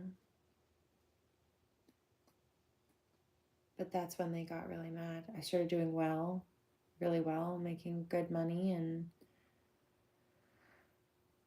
was just stable and grounded. It didn't really matter what was going on. I was healing and helping a lot of other people at the same time, and they made them mad. They got very jealous. That's when the targeting started, or they upped the ante on it, both. And just didn't stop. One day decided that just not sending my daughter home was the best choice of action, and that it wasn't, but they just continued it. And until they get arrested and until someone goes in to legally collect her, they'll just sit there and drag it out.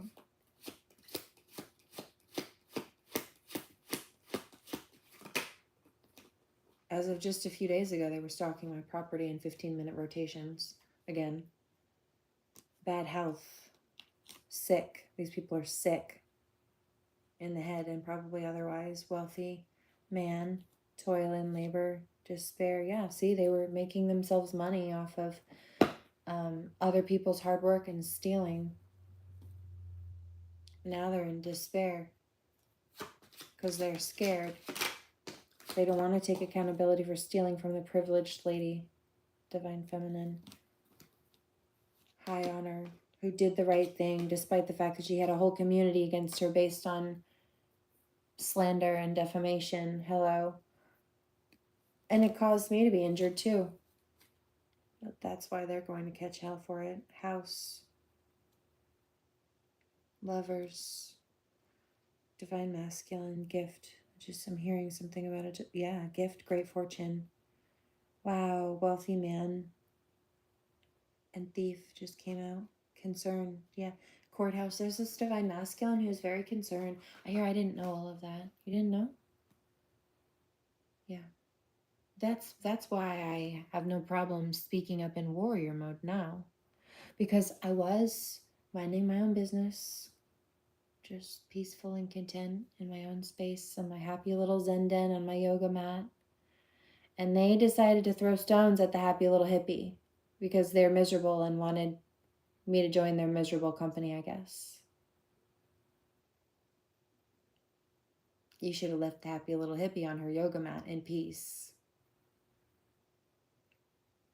instead of requiring her to switch to the other side of a Gemini and flipping that bitch switch. Duality. Turned to Eva as spotlights flared one by one. This one. Going at some point to try to take off after whatever she sees in the woods. And so preemptively, he grabs Midnight and says, all right, drags Midnight back in the house and shuts the door and locks it and takes one last look out the window of the door. I like the and Dark just kind of Simonium, looks out actually. and it's dark, isn't a That's a light good or one. anything. And he's like, man, that's creepy. Locks it, shuts the blinds, confirms everything downstairs is locked, does a sanity check to make sure everything is locked, and he goes back upstairs with Midnight. Midnight did not want to go back upstairs. He had to practically drag her back upstairs. And then when they did get back in bed, Midnight refused to get in bed, but instead stood next. Oh no, see, this is the thing. One of the things that they like to do is, yes, you're right about that, is they like to file for protection orders. They like to try to cover up what they're doing to victims, but then they like to claim that it's projection. Then they like to claim that what they're actually doing to victims is what a victim's doing to them. So they'll write out when the victim is needing help or when nobody believes that the victim really needs help. They will run to a court, I've seen this before too, and they will lie. And they'll claim that when the victim's telling the truth about the abuse, that they're lying. And so they're claiming that the victim telling the truth about the abuse is slander. And they're claiming that since it's apparently the abuse isn't real and it's slander, according to them, that they should need protection from the victims that are just talking about how they need protection from abuse. So an abuser lies to a judge to play the victim to get a protection order, and then if they mess with the male, you see where this goes. And they never let the victim know when to show up to court to tell their side of the story, which is that they're being abused and stalked and all kinds of stuff, and that the criminal's not really the victim they're claiming to be. Then all of a sudden, an abuser gets a defaulted order on a victim to try to silence them from speaking the truth anymore, at minimum. And then they do things like taking the victim's name and picture and make fake accounts, and they send themselves messages with stolen photos and names. I've seen this before too. And they claim it's coming from the victim, that they claimed that they needed protection from, that they defaulted an order on purpose in regards to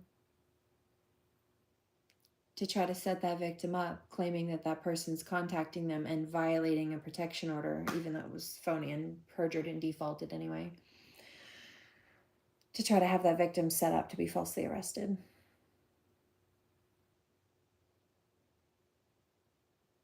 For one. Or they'll Photoshop things and take things out of context. Cherry pick facts and information. But it's for the same outcome. I've seen it both ways.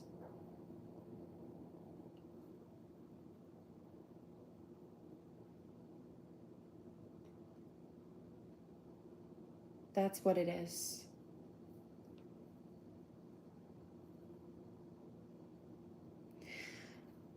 My confidence plus my success is just a mirror for some. It forces them to look around and see what they haven't done. And that's a line for all the haters. They are mad at themselves, judging every move I make, but they're distracting themselves. They would rather sit around and bitch and make comments. Oh well, suit themselves, be miserable. Soon I'll be country hopping in a jet. That's the visual. Saw this coming in my hoodie with the plaid flannel. That's what I wore yesterday. Well, not plaid, not the hoodie, but black jacket.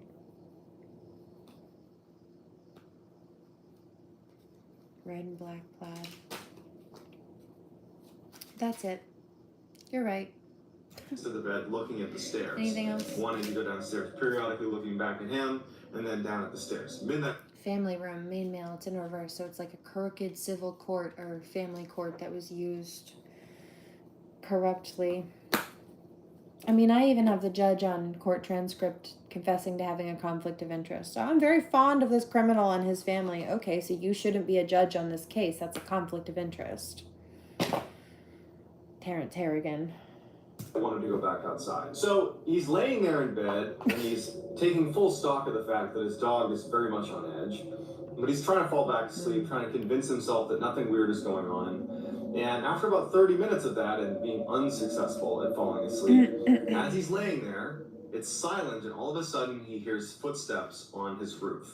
Now, the roof is right above his head. I mean, he's on the second floor. There is no attic. The roof is right there. Now, just to be clear, because I'm already picking this download up, I've been taking proactive steps to have the situation addressed as best and as quickly as I can.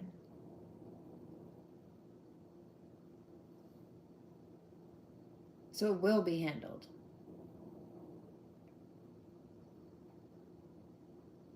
But it's one of those things where in the meantime,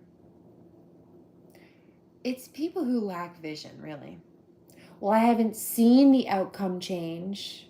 I haven't seen myself get caught or fully in trouble yet. I haven't seen all the consequences or criminal charges for my actions yet. So I don't believe that they're coming. Yeah, well, guess what? Guess you don't understand manifestation either.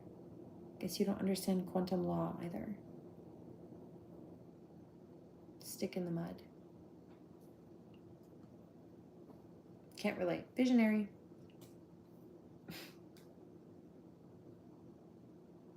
Instantly looks up as well, and they're both watching the ceiling as what sounds like hooves walking along the roof of this cabin. And it was so distinctive that immediately what he's thinking to himself is, how could a deer or a moose or something get on the roof of the house? There is no way, unless you like leapt from a tree or had a ladder, for you to get on the roof. And how did we not hear, if they leapt from a tree or a ladder even, how didn't we hear a loud slamming sound when they first landed on the roof? Like it's as if they've been there for a while and we just didn't know. And so then the footsteps stop. And the karma still doesn't get it. The last statement was made in response to they're not going to stop until they're placed in jail and or also hostages are specifically retrieved, deliberately retrieved from these hostage situations and returned home. So steps are indeed being taken. It's just that I know that I don't expect them. It would be irrational, rather, of me to expect them to just suddenly be rational. They're not. It would be irrational of me to expect them to just suddenly start being good people, wake up and start being good people. They're not. They haven't been, ever. So why would they now? If they were pretending to be nice, it was pretend. So why would they suddenly just be actually nice now and do the right thing now? If they were going to... This has been going on for like 10 years. Okay, we're in 2025. This shit started in 2016. It's been almost 10 years.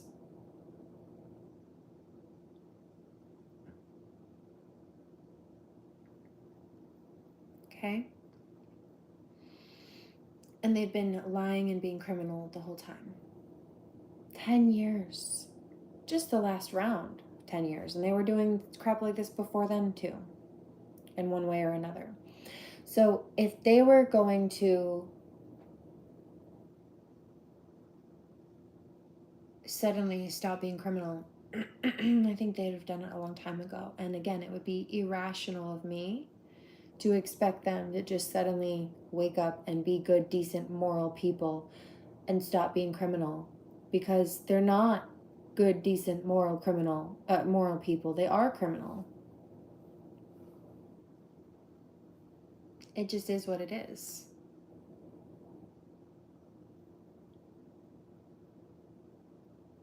So in the meantime, I have fought for my survival, just to maintain basic function and then also to push forward and get out of the damage and the hole they tried to place me in.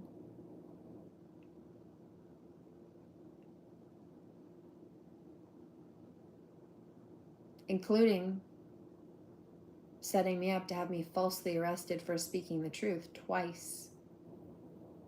I got all those charges dropped because I could prove that they were making fake accounts with my name and photo.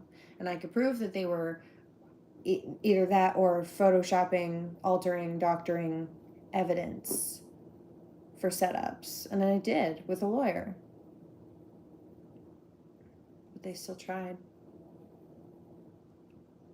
Now I'm going to drop lawsuits on their asses. And at this point, the dog stops looking at the roof and goes right to the balcony, which is shut. There's a door shut to the balcony, and there's Attitude like, fuck you, pay me. curtains drawn against the balcony, so he can't see what's out there. And so the 17-year-old boy is sitting in his bed, and he's like, oh. Somebody said these are the same people holding your daughter hostage. Yeah, partly. And that's part of why they did it. Partly they wanted me locked up so they could just be criminal without a whistleblower. I would have gotten away with it too. If it weren't for you meddling kids and that dog. Okay, Scrappy-Doo. But also,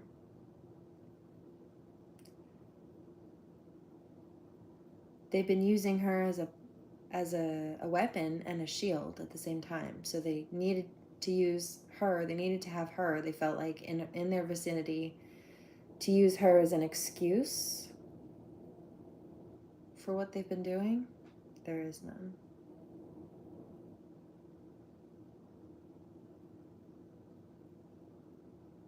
But yes. And there's way more to that story. It gets much worse. I don't want to see what's on the porch. And he even says in his write-up about this that he's like, I'm a pretty tough guy, but I am in the middle of the woods, in the middle of the night, totally isolated. Like, I almost don't want to know what's going on outside. I just want to pretend it's not happening. But at some point, he musters the courage to go out on the balcony. And so he walks over very timidly to the door, and midnight's there, ready to go outside. He takes a deep breath and he slides open the blackout curtains. But there's no light outside and there's no light inside, so it's just kind of darkness. And he can barely make out even just the snow that's on the balcony right in front of him. He takes a deep breath and he unlocks the door and he opens it up. And first... You're right, though. What they did, every time they thought that they were getting away with something, they just left a paper trail. They just left a paper trail. Like, the worst thing that they could have done was try to start harassing me on paper.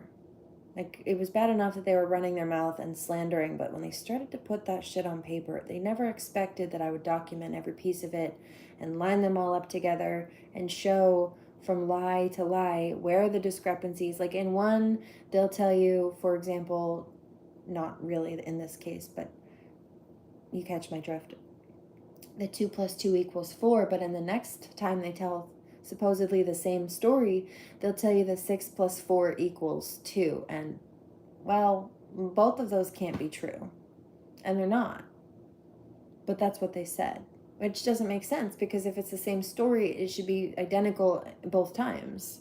But they lied, and they couldn't keep track of their lies, so their math is off. You catch the metaphor. Paper trail. Every time they thought they were making more of a mess for me, they were actually digging themselves a deeper hole. I was just giving them the rope they needed to do it. I knew in advance Judas always hangs himself. In the end. Next. Good riddance. Thing he does I'll let is them he play turns and themselves. looks up at the roof to see if there's a deer or a moose or something on the roof. There's nothing up there, and he's kind of peering around. It's called and he can't even strategism. see footprints up there. So in a way, I'm good he's at kind it. of relieved, right? Like I must have been imagining that. He had a flashlight, and so at this point, he's looking back at his roof of his cabin, and he shines the light real quick. Do I want to do that? No. Do I enjoy being good at that? No. But you learn how to outmaneuver a narcissist to survive, and that's part of that. And it's totally dark out, right? So this light goes very far, and he sees nothing. And the dog at this point, he can hear the dog. It's exhausting understanding the inside of their head and how they think.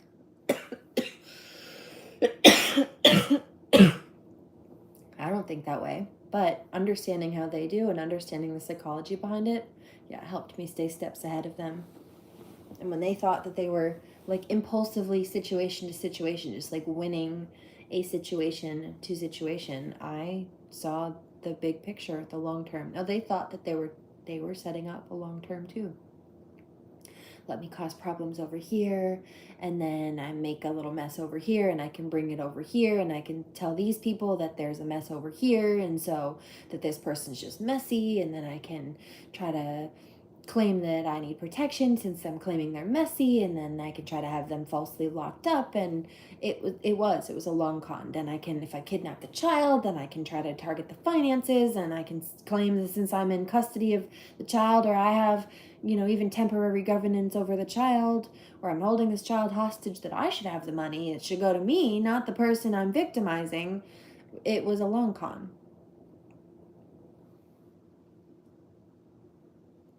Even down to the scapegoating on levels, you see.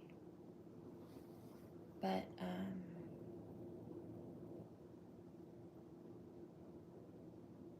I also saw the end result, which is that they would fumble and fall through the holes in their own story, and they have.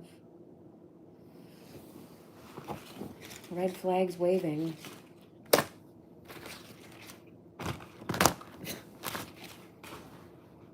Making kind of some commotion below him. It's angling itself to look out in the direction of the sitting tree and out towards that tree line where the dog had And they can't get away from it this time. It's loud. originally been fixated on something in the tree line. And so, just doing his diligence, the 17-year-old scans from the top of the roof where he sees nothing and starts scanning over to the side of the house. Right, like this is the direction of the sitting tree. He's looking over here. And he's looking, he's scanning the tree line, just looking for anything that might have been on the roof. And he's looking, and he's looking, and he's looking, and then he gets to the sitting tree. And his flashlight stops on a man crouched on that perch, 20 feet off the ground on the sitting tree, who looked very tall. He had his hands holding onto the branch right above him, and his mouth is open. And he's holding onto the branch, and he's looking directly at the boy. Unblinking, 100% focused on him. He's less than 50 yards away from him at this point. How did he get up And there? it took him a second, the 17-year-old, to register what his flashlight was pointed at. And he panics and he drops it. And the dog reacts to the drop flashlight too. And because he's alone out here, he needs to protect himself, so he scoops that light back up, and he shines it one more time to see, like, holy cow, like, what did I just see? And the guy on the branch is now gone. No way. And he scans the ground. There's nothing. And he's terrified at this point, so he grabs his dog, throws Midnight back into the cabin, runs back in, shuts the door, locks it, closes the blinds, turns off his light, and literally gets back in bed with his dog, and he's now basically cowering on the bed. I don't wear deodorant. You don't wear deodorant, and you don't smell bad. You saw me. No, I don't smell bad. Ew.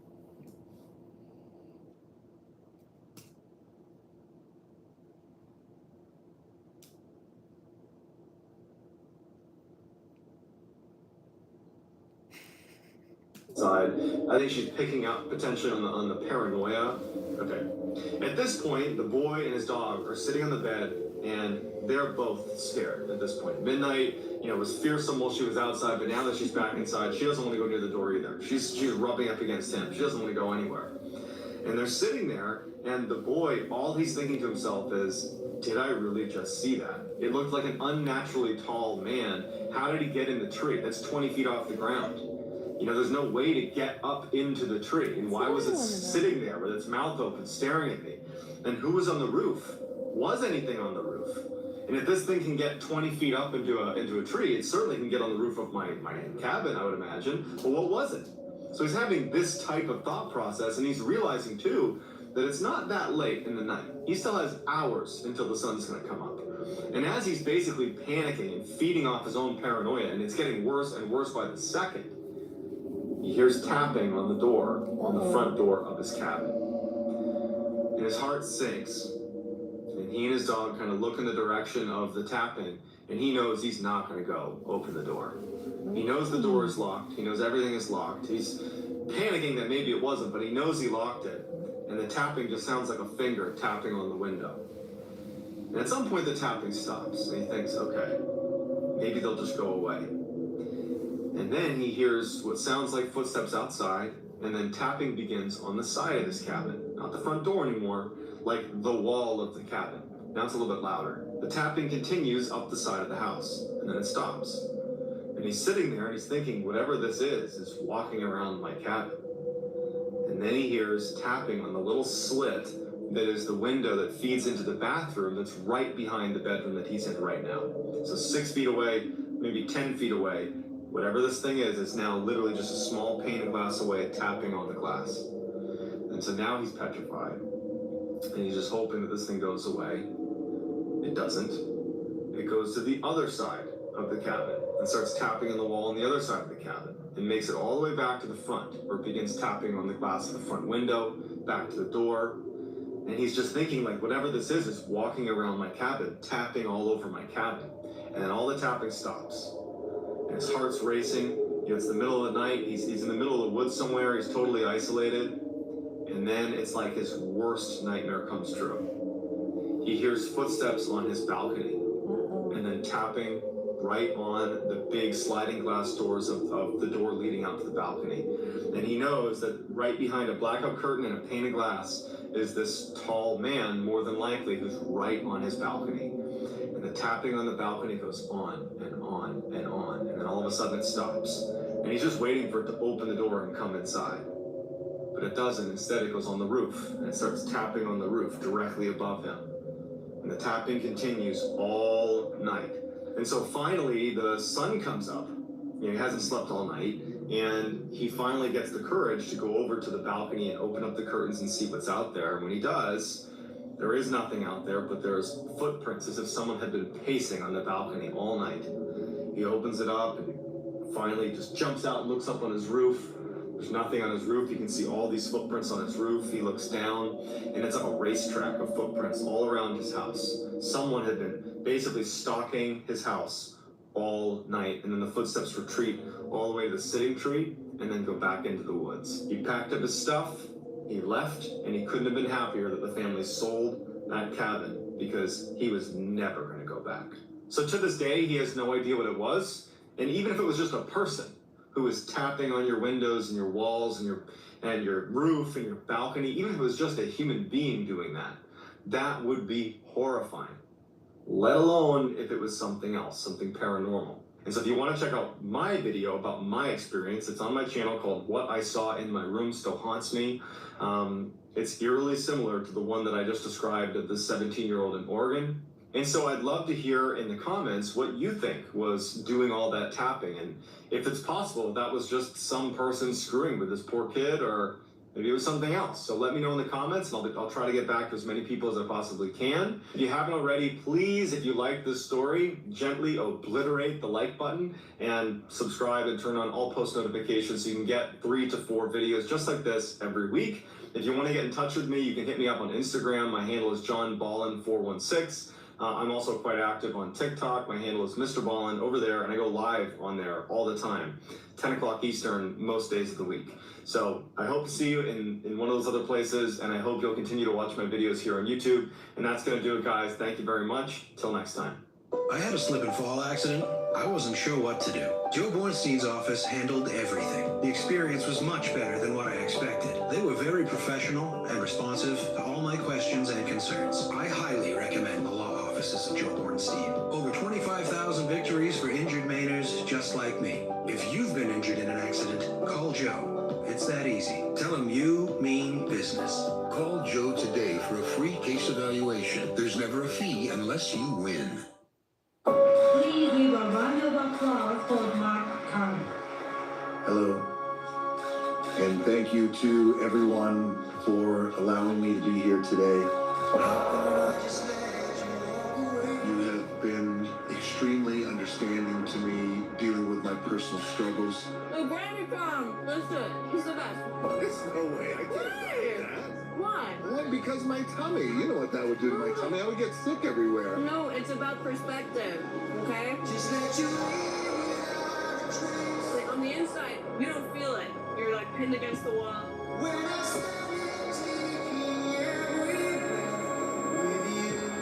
Oh my goodness!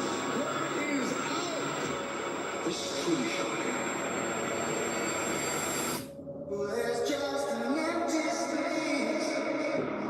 When he's distant, it's hard. I'm sacrificing everything. What do you have for me that's strong? A day without Pam is like a day without sunshine. This is getting bad. This is getting insane. No, I'm done, all right? This is it. That's it.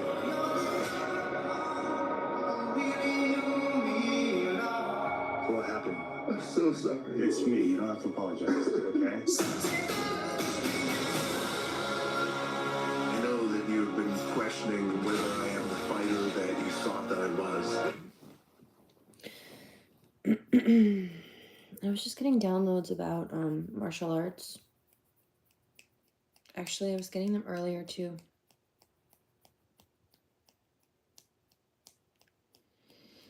Power Over Me was the song that I picked up probably 8 hours ago. Dermot Kennedy, and that one is a boxing ring as well.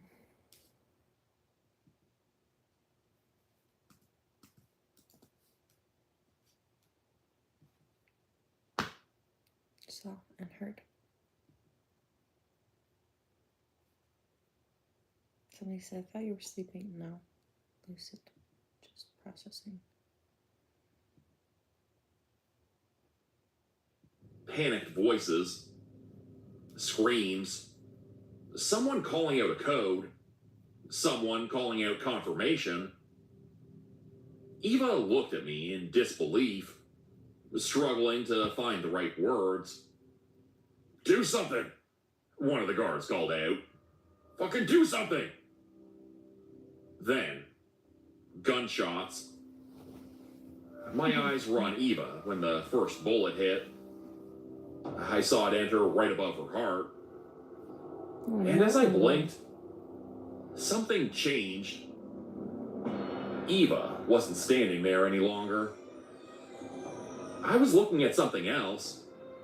Something large, maybe 6 feet wide, 8 feet tall. A dozen tendril-like legs sprawled in all directions. A vaguely humanoid arm unfurled into an unreal 5-jointed mess of a limb.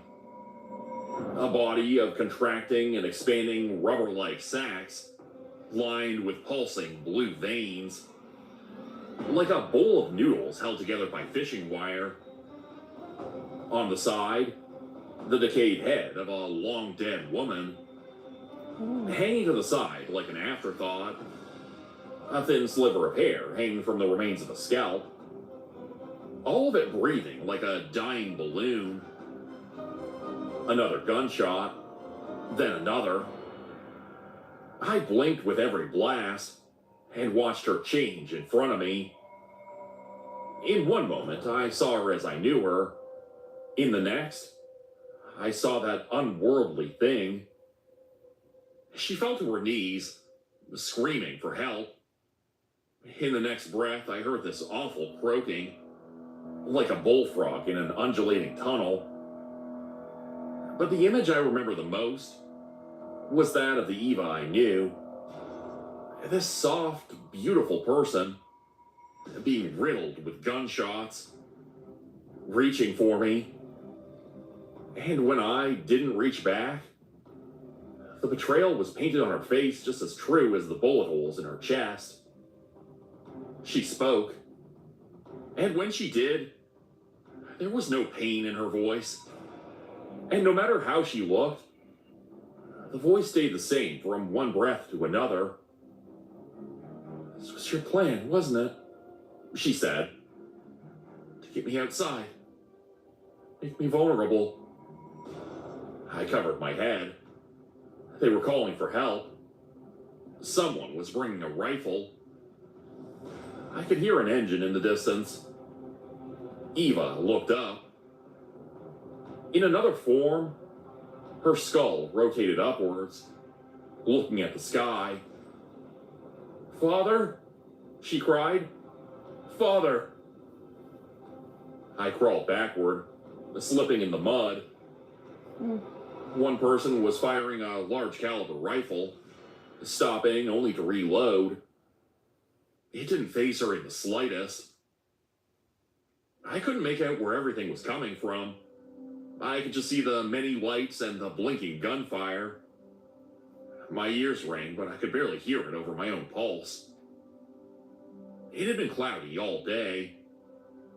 I hadn't thought about it, but as Eva looked up, so did I. And up there, in the clouds, I could see something move. A swirl, as if something stirred. And in a moment that stopped my breath, I saw the dark clouds part. An eye looked down. An impossibly large, ceaseless alien eye. It is impossible to describe that sensation. It's not just the scale, it's the unrealness of it. You can't make sense of what you're seeing. No matter how many monster movies you see or how many books you read, imagination can only get you so far. But to lay there with dirt on your hands and feeling the rush of the wind as the sky itself changes, as it breaks the rules, is something else entirely. You know your life won't be the same after that. You are reminded that you being alive is nothing but chance and happenstance. And in that moment, I've never felt more human. I made it out of the drained lake as the first drops of rain started to fall. They were backing up with a truck, preparing to do some kind of last-ditch maneuver, maybe run her over. The eye in the sky slowly turned, looking at something to my right-hand side. There was a feeling in the air, like a sudden warmth washing over us. Then, I saw a man come undone. One of our on-site guards. His body broke like a cheap gas station wrap as frogs spilled out of him, climbing over one another and dropping haplessly to the ground. Another man next to him followed suit, leaving behind only patches of skin and entrail-stained clothes. Some people started running. The eye turned, silencing another voice. The man driving the truck threw himself out of the driver's seat and ran for the front gates, screaming at the top of his lungs.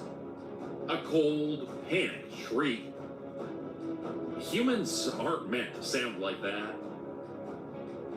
Then the eye turned to me. I could feel something expanding in my chest. My lungs refused to exhale. I was swelling from the inside out. I couldn't think straight. I couldn't think at all. I couldn't even scream. And as I stared into that impossible thing, I didn't know what to say or do. I could just flail my arms and roll around in the dirt. I was completely, fundamentally powerless. Then, it stopped.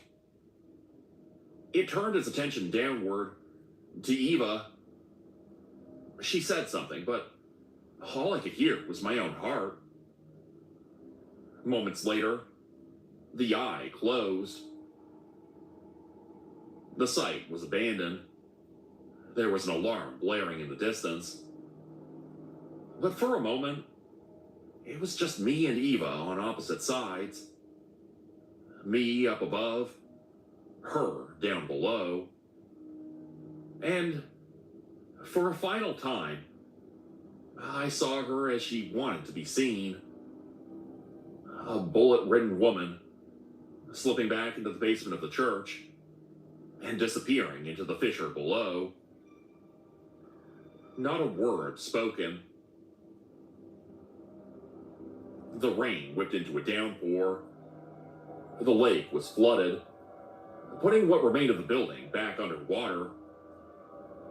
Our spotlights couldn't pierce the murky surface, making it look impossibly deep. I sat there watching the hundreds, maybe thousands of frogs dive back into the water and retreat into the dark below. The rain soaked me, washing the dirt from my hands. I must have been there for hours before the armed guards pulled me away. They handcuffed me and put me in the back of a black car. They spent the next few days asking me a lot of uncomfortable questions, and I answered them truthfully. By the end of it all, they gave me an ultimatum: to go home and shut up, or to stay in the dark and talk as much as I wanted. They made no promises, except that I'd be doing myself a lifelong disservice if I didn't comply. So I made a deal. It wasn't that long ago, I suppose. The days tend to melt together when you can't figure out your sleep. I haven't told the company about how I've been feeling lately. At night, things have gotten worse. The swelling in my throat, the strange insomnia. I've noticed a sort of horizontal slit in my eyes. I got this blind spot that I can't explain. Like my eyes are drifting to the side of my head. And sometimes I wake up at night, hearing frogs croaking. But it's not coming from outside. I look different in the mirror. I feel different. I felt different ever since that first kiss. And I know I should feel disgusted or angry or scared. But I feel nothing but warmth thinking about Eva and our time together. Yes, even now. I can't help it. As of writing this, my fingers are secreting a mild adhesive, making the keys break loose from the keyboard. I have a softness forming around my neck, like a pouch or a sack. I think I know what's happening. And in some strange way, I think I'm okay with it. The lake is still fenced off. Brogan and the crew still work there. From what I understand, they're exploring different options. But they are still hell-bent on breaking that building and taking control of the site. I'm not entirely sure why, but it seems to be a priority worth dying for. There are still trucks running through that quiet little town. I've been moved far away. I get a small check in the mail every week. And as long as I stay quiet, I suspect I'll keep getting them. But I'm afraid I'm at a point where I can't show myself in public anymore. I can't recognize myself in the mirror. I can barely understand my own voice. And to this day, there's a part of me that wants to go back. I want to dive into the deep waters, to kick my legs out and just indulge. I want to see Eva for who she really is. I want to hold her and be held. And then, only then, will everything be okay. Everything. Become a channel member today for early access, bonus videos, and special emojis only available to members. Check out the description below or click the join button for more info. If you'd like another way to help support the channel, please consider joining my Patreon page at patreon.com/Jordan Group Horror. As a patron, you'll get access to bonus videos and content. You'll be credited at the end of every video going forward. And if you decide to stay for 3 months, I'll name a character after you, which will be featured in a Hollow's End story. Links to join the Patreon are in the description. Thanks everyone for listening. Please like, subscribe, and comment to help the channel continue to grow. And see you again next time at 4 p.m. Eastern Standard Time. Hope you have a great night. You don't want to waste your precious downtime searching. No, with your hectic schedule, your TV time is sacred. Fire TV helps you make the most of it. More time for you time. If all that bumping, teasing, and bleaching has left you with some country fried hair, well, come get yourself some fixins at Pantene. We have everything you need to get your hair healthy again. Pantene, fixins for country fried hair.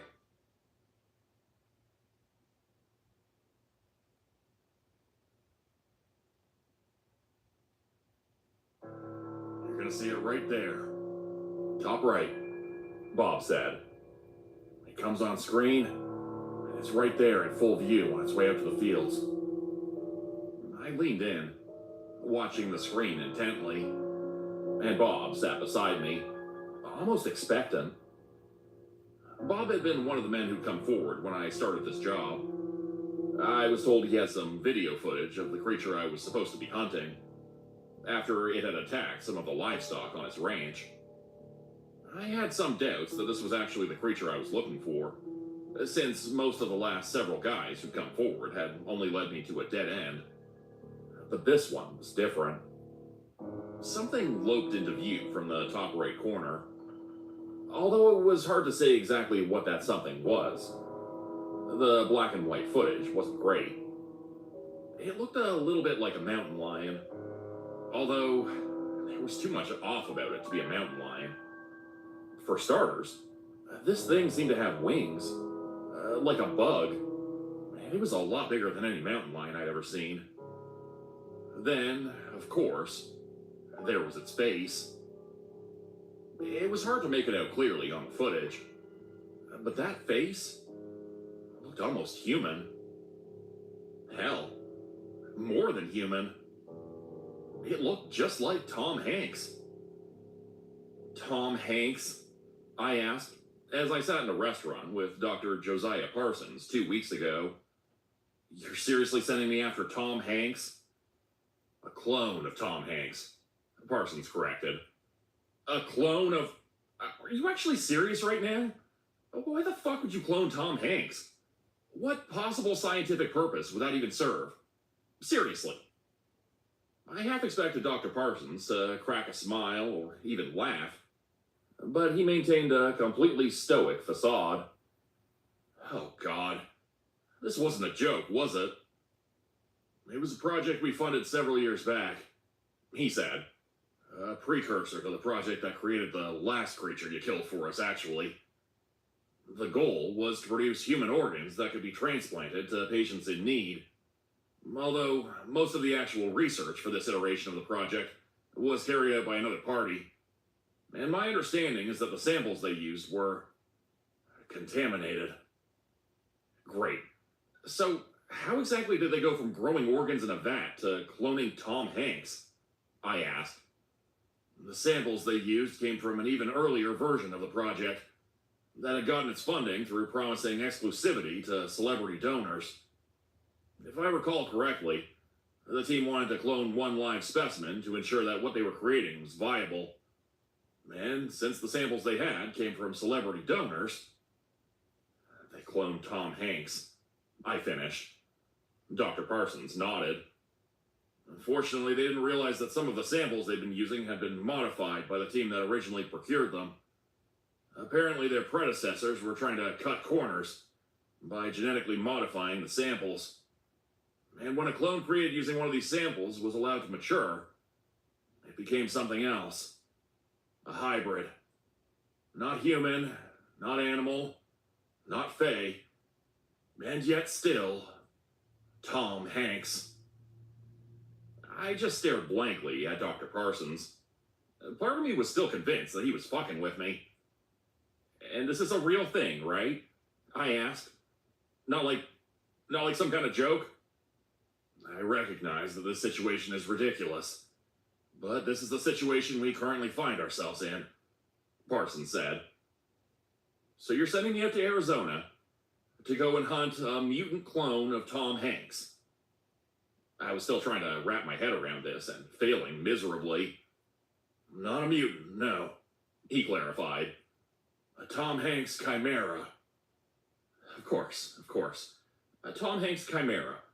Important distinction, I said. If the decision were mine, I would not have authorized such a project, Parsons said with a sigh. And frankly, I'm surprised they didn't immediately shut down the project the instant they noticed something was wrong with their specimen. But that's neither here nor there. Most of the people responsible for the catastrophic mismanagement of that project are dead now. And now only the mess remains.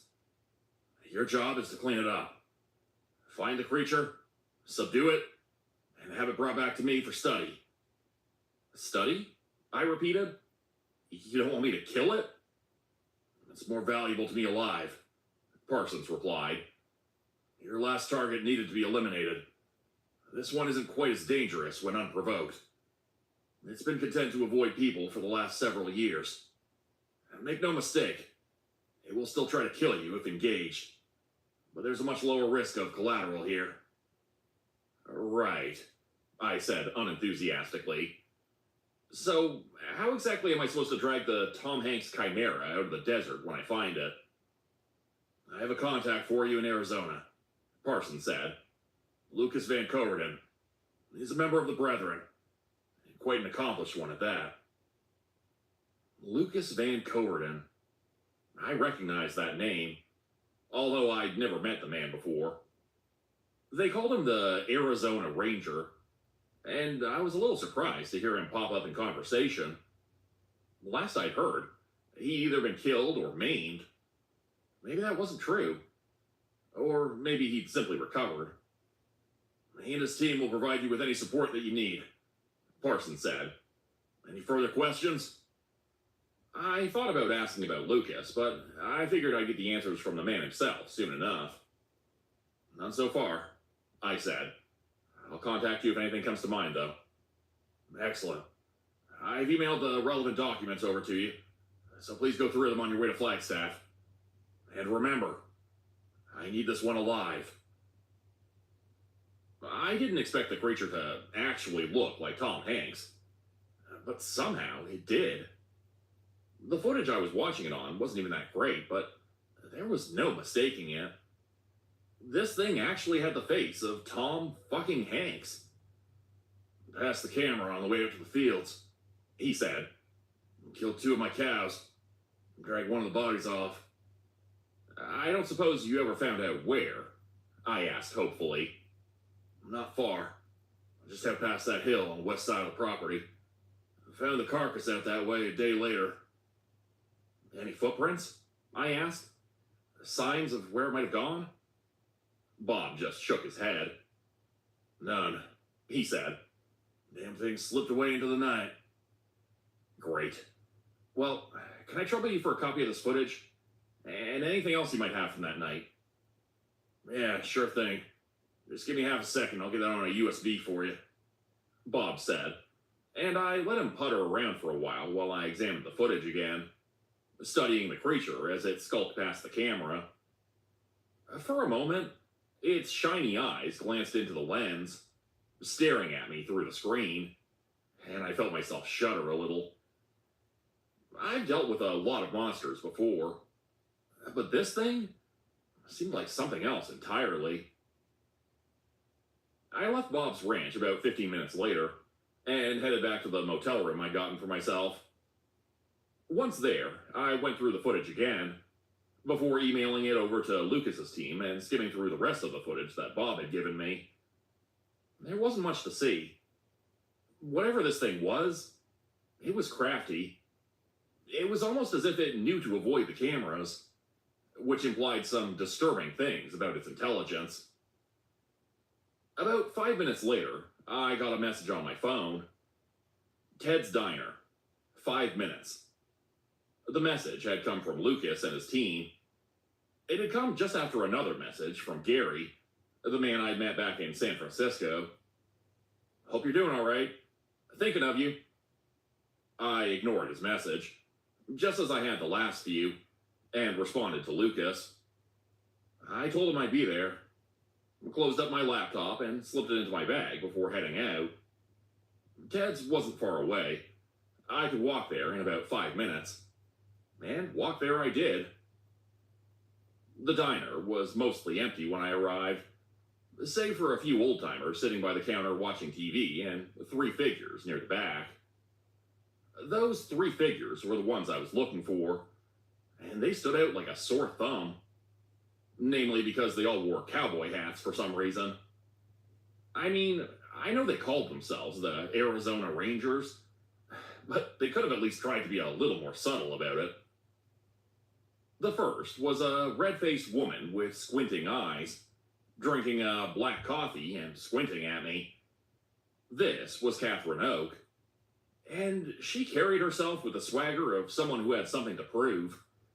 Which, to be fair, she probably did. There aren't a lot of women working for the Brethren, since most of the higher-ups don't think they're cut out for it. But I guess Oak was just tough enough to make the cut. Sitting across from her in the booth was Duke Thomas, a large hunk of solid muscle with wraparound shades and a wild man beard. He was dressed a little more casually than members of the Brethren usually were, with a Confederate flag t-shirt that read, "Keep it flying." But neither of them were anywhere near as interesting as the man beside Oak, the original Arizona Ranger himself, Lucas Van Coverden. At a glance, I would have thought he was just some dipshit trying to look cool. He was dressed in a dark overcoat and dark sunglasses, as if he was trying to look edgy, hiding his face like some kind of mysterious anime villain. And technically, that was what he was trying to do. Only it was less out of an innate desire to be an edgelord and more for practical reasons. Looking at him up close, it was very clear that there was something horribly wrong with this man's body. I heard rumors that Lucas had been killed last year. It turns out, those rumors were only half true. Lucas wasn't dead, but someone had royally fucked him up. His skin was warped and leathery, as if it had been burned. His breathing was raspy and wet-sounding. A nasal cannula encircled his head, feeding him oxygen to help him breathe. And I could see its tank under the table by his legs, which were clearly prosthetics. Expensive-looking prosthetics, but prosthetics all the same. Behind his sunglasses, I knew that he had no eyes. Not real ones, at least. Only two glass, soulless orbs that looked more like a doll's eyes. I didn't know exactly what had happened to him, and I wasn't inclined to ask either. But he looked like someone had set him on fire and then tried to put him out by beating him to death with a shovel. Lucas didn't seem to even look in my direction as I joined them at the booth, taking a seat beside Duke. Although he did speak to me. "Is that Daniel?" he asked. "Yeah, it is. I take it you saw the footage I sent?" "Duke and Oak have. Me? Well..." His head turned toward me. "Right," I said quietly. "Sorry. I'm aware of what's on the footage. A confirmed sighting. Very useful. It's the first solid proof we've gotten this thing is in the area," I said. "And based on the footage and the more credible stories we've got, I'm pretty confident we can determine what our search zone looks like." "Good," Lucas replied. "And how soon can you have that for us?" "We can go through it right now," I offered, before reaching into my bag for a local map. "If you got the time." "Daniel, I've got nothing but time," Lucas said. Both Duke and Oak were watching me intently. "Right. So, here's what we got so far." I took out a marker and circled 6 points on the map. Now, obviously that rancher I spoke to today, their story checked out. Same with 5 others I've heard over the past several days. There's at least 6 confirmed eyewitnesses out of 23 possible witnesses, all in this area. I drew a circle around the area encompassing all 6 confirmed witnesses. Each of them indicated the same thing, that this creature came from the west. It's consistent in that regard. It comes from the west, it comes into town to hunt. "You know, there's a whole hell of a lot of desert west of here," Duke huffed. "West ain't really narrowing it down." "It doesn't when you put it that way," I said, mildly irate. "We've checked the surrounding towns. None of them have any reports of this thing. It's not moving around. It's staying in one place and hunting there. I figure that means wherever it's hiding, it's relatively close. I'm thinking less than 20 miles outside of town close." "That's still a lot of ground to cover," Oak pointed out. "Yeah, it is. Fortunately, we're out in the desert. There's not a lot of places for something this big to hide out here. And if we can get our hands on a list of caves in the area, Old mine shafts, places where this thing could hide out during the day while remaining relatively undisturbed. Oak gave a nod. So we start searching, she said. Getting airborne might be the best way to go about this. Lucas chimed in. We can assist with that. You can get us airborne? I asked. Dr. Parsons has assured me we will have every resource we need to ensure our success. Chartering a helicopter shouldn't be an issue, he said. Oak, could you make those arrangements? You bet, she said. Good. It should make the search go faster. Then we can finally catch this damn thing and be done with this mess. Sometimes life takes you to some strange places, and you just gotta accept and appreciate that. For example, I never thought I'd find myself in a helicopter hunting Tom Hanks in the Mojave Desert, but lo and behold, there I was. We spent the better part of the afternoon going over the area I'd indicated was the most likely habitat range for Tom Hanks. Oak had been good enough to provide us a map of some of the local mines and caves, which we passed by first. We circled the area, looking for some sign of the creature. Although identifying what was and what wasn't a sign wasn't easy. I told Duke that we'd know it when we saw it. And in some ways, I was right. We found the bodies about 100 feet away from one of the abandoned mines that Oak had on her map.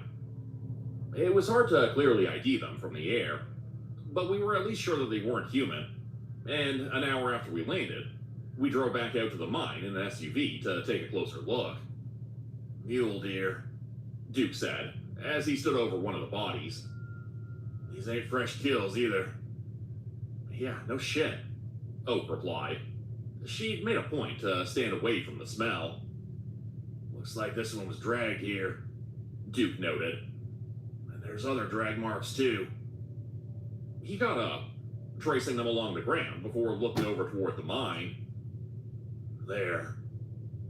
Well, that's promising, I said quietly. Very. Let's go get the gear out of the trunk, go in there, and take this fucking thing down.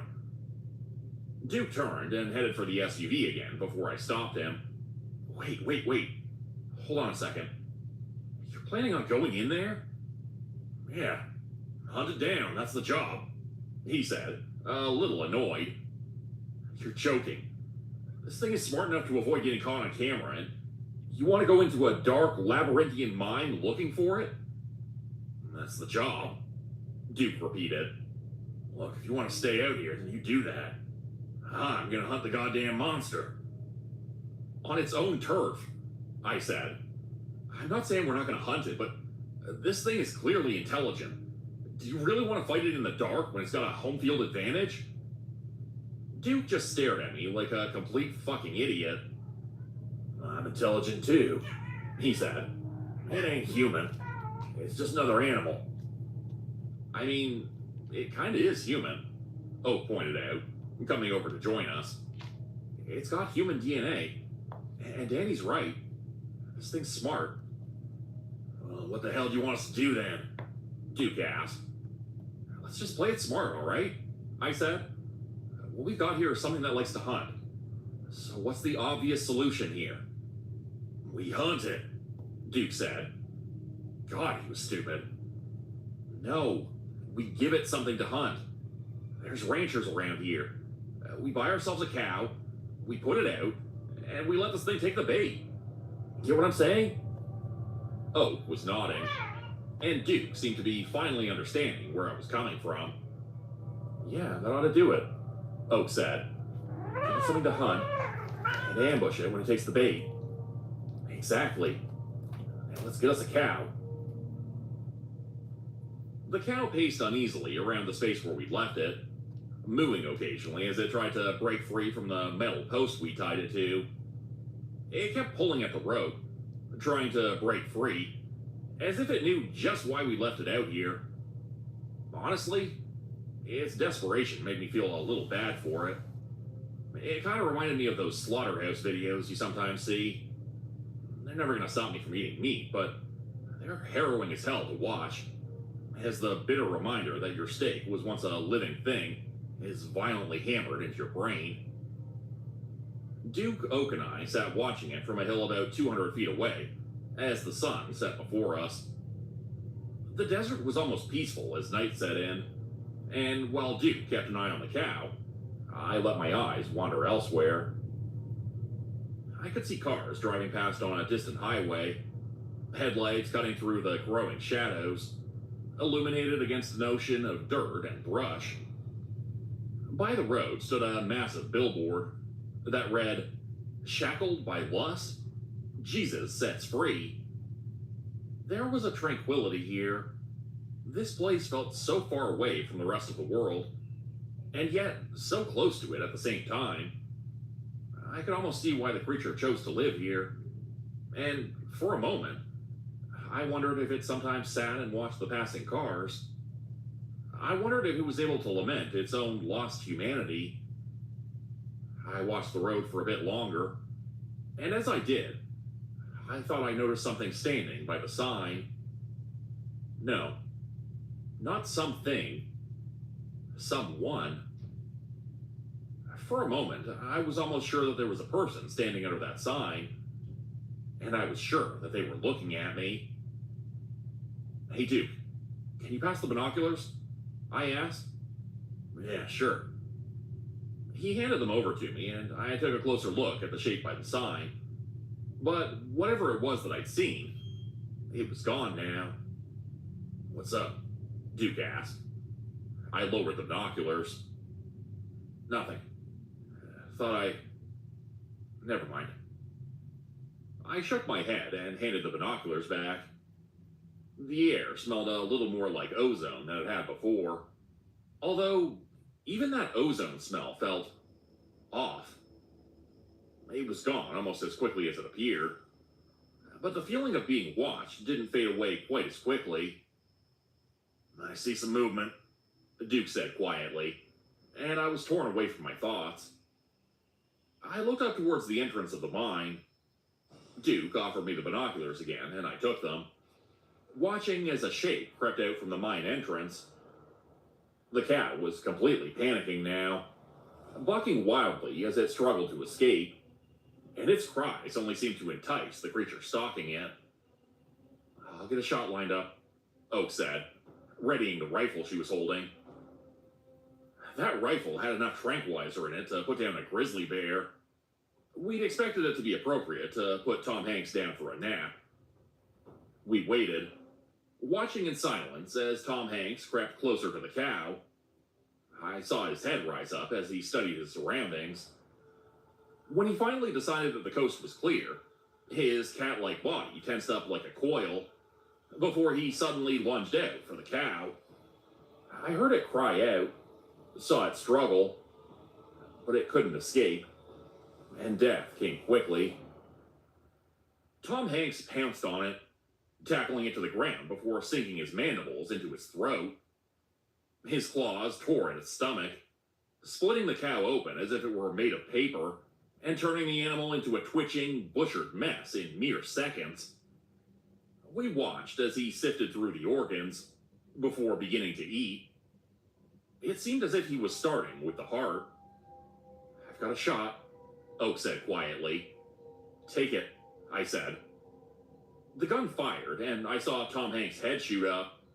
His shiny eyes were momentarily illuminated by the headlights of a distant car, but I had few doubts that he was looking at us. "That's a hit," Oak said, but kept her rifle aimed at Tom Hanks, waiting to see if he'd run toward us or run away. He chose to run away, keeping low and racing back towards the entrance of the mine. "Shit, he's gonna go back into hiding," Duke snarled, before turning and racing down the far side of the hill toward our parked SUV. "Duke, what the hell are you doing?" I demanded, getting up to watch as he took off. I felt a spike of panic in my chest as that big dumb oaf got behind the wheel of the car and the engine roared to life. No, he seriously wasn't going to try to chase this thing down. This pig-headed idiot couldn't be that stupid. Could he? Yes, Yes, he could. The SUV tore away from us, speeding toward the mine, with Oak and I watching in a mixture of horror and disbelief. That goddamn idiot's gonna get himself killed, she murmured. Even if that trank did the trick, there ain't no way that damn thing is out yet. Stay here, cover us. I'm gonna go and get him, I said, taking off down the hill in pursuit of the SUV. Oak just gave a tense nod and watched as I took off running towards the mine entrance. I could already see Duke getting out. He went into the back seat to take out a shotgun we kept in there. I watched him load it and yelled for him to stop, only to get ignored. I'm not sure if he couldn't hear me, or if he really was just that fucking bullheaded. Shotgun in hand, the idiot boldly walked into the mine that Tom Hanks had retreated into, and by that point, I think I already knew that his life was forfeit. I stopped running, my lungs burning for air as Duke happily marched towards certain death. And at this point, I wondered if it was even worth it to try to stop him. I mean, at some point, natural selection just has to kick in, right? Some people truly were just too dumb to live, and I wasn't entirely sure I wanted to risk my ass on a man who proudly wore a Confederate flag shirt in public. Although, with that said, if I didn't follow him in and just wrote him off as a lost cause, I knew I'd lose sleep over it. Duke was a complete and utter moron, and he really did seem like a garbage human being, even by the Brethren's admittedly kind of low standards. But when I looked inside myself and asked, can I leave this idiot to die? The answer was, unfortunately, no. So, with a sigh of frustration, I continued on towards the SUV. I popped the trunk to grab another shotgun, and took out my phone to call Oak. She answered on the first ring. Danny, what are you doing? I'm gonna see if I can get that idiot out before he gets himself killed, I replied. You're going in after him? Oak asked skeptically. Not a great idea. That thing in there's gonna be pissed off, and it's gonna have the home field advantage. Yeah, I know, I replied. At this point, I'm only hoping that tranquilizer did the trick. That's an awfully steep bet. Yep, but it's the bet I gotta make right now. Call Lucas and get him to send in some backup. Even if the trank worked, we need extra hands to get this thing out. Right, will do, Oak said. Watch your ass in there, Danny. You got it. I hung up on her and gave a wave in her direction before turning and staring into the mouth of the mine. Old, unstable-looking wooden support stretched into the darkness, promising moderate protection from a cave-in. Although, making my feet move forward to actually take me into the mine was difficult. At the end of the day, I was still just a mortal man, and every self-preservation instinct I had told me not to take another step forward. But I ignored those instincts and pressed on, embracing complete dumbassery in a way that probably would have made Duke proud. I entered the mine, shotgun clutched tightly in my hands, and I hoped like hell that I was going to come out alive. The silence around me was almost oppressive, and I noticed the faint smell of decay in the air. Tom Hanks had likely dragged some of his prey into this mine. Duke, I called out, almost against my better judgment. There was no reply, and I didn't call out again. I heard no other sounds. No movement, no voices, no gunshots. Nothing. This place was dead silent, and with every step I took into that mine, I felt more and more like I was trespassing. I could sense eyes watching me, even though I could not see them. My bravery was very quickly fading, and common sense was taking over. I should not have come in here. Duke, a voice said softly, and I froze. I looked back towards the entrance of the mine, which was little more than a dim square in the distance behind me. You need me. I heard movement, and I knew I wasn't alone. I held the shotgun at the ready, listening for more sounds, but all I could hear was my heart racing in my ears. This was a bad idea. A very, very, very bad idea. Why the hell did I go in here? Why the hell did I go after Duke? You need me. A shadow passed in front of the dim square of light behind me, and I felt my heart seize in my chest. I ducked into a side passage and backed up, keeping my gun at the ready for when the creature came for me. And as I did, I felt my foot connect with something. I paused and looked down, only to see a blood-soaked cowboy hat laying a few feet away from a shape that looked an awful lot like a body. Oh good, I found Duke. Most of Duke, at least. And that was when it dawned on me that it probably hadn't been a coincidence that I just found him. I'd only gone into this passage because the creature I'd been hunting, a creature that up until now had been dead silent, and had only just now revealed that it could fucking vocalize, was seemingly standing between me and the exit. The very same creature that had probably killed Duke. I looked past Duke's body, into the darkness of the mine, and that was when I noticed movement along the ceiling, creeping around the corner of another tunnel that was connected to the one I was in. Son of a bitch. It was trying to flank me. Tom Hanks' eyes fixated on me. It knew that I saw it, and I thought I could see an all-too-human flash of rage in its eyes. Its brow furrowed as it let out a snake-like hiss before lunging at me. I fired at it without thinking. The shotgun blast knocked it away and sent it crashing to the ground, but it didn't stun it for long. This thing was back up on its feet mere seconds later, and coming for me again. I know Parsons wanted Tom Hanks alive, but when the nightmare clone of Sheriff Woody is charging at you with murderous intent, and you're holding a shotgun, it's only natural to unload several rounds of buckshot into its face. Not because you want to, but because he's gonna eat your head if you don't. Tom Hanks kept racing for me, although his legs buckled beneath him, and I only barely got out of the way in time before watching him crash to the ground, writhing violently as he struggled to stand again. His face looked damn near shredded by the buckshot. I could see bone beneath his broken skin, but he was still alive. He was still standing.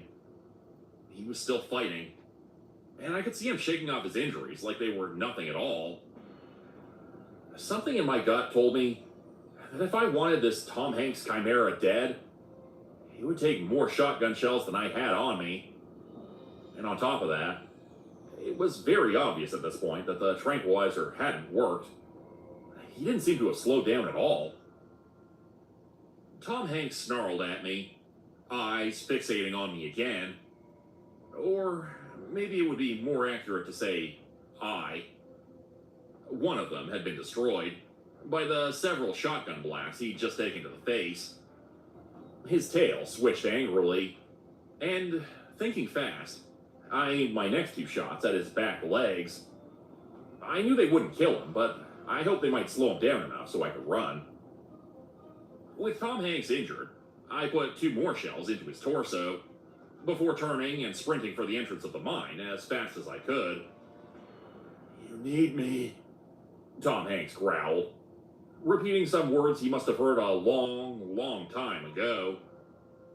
I could hear him coming after me, but I'd been right.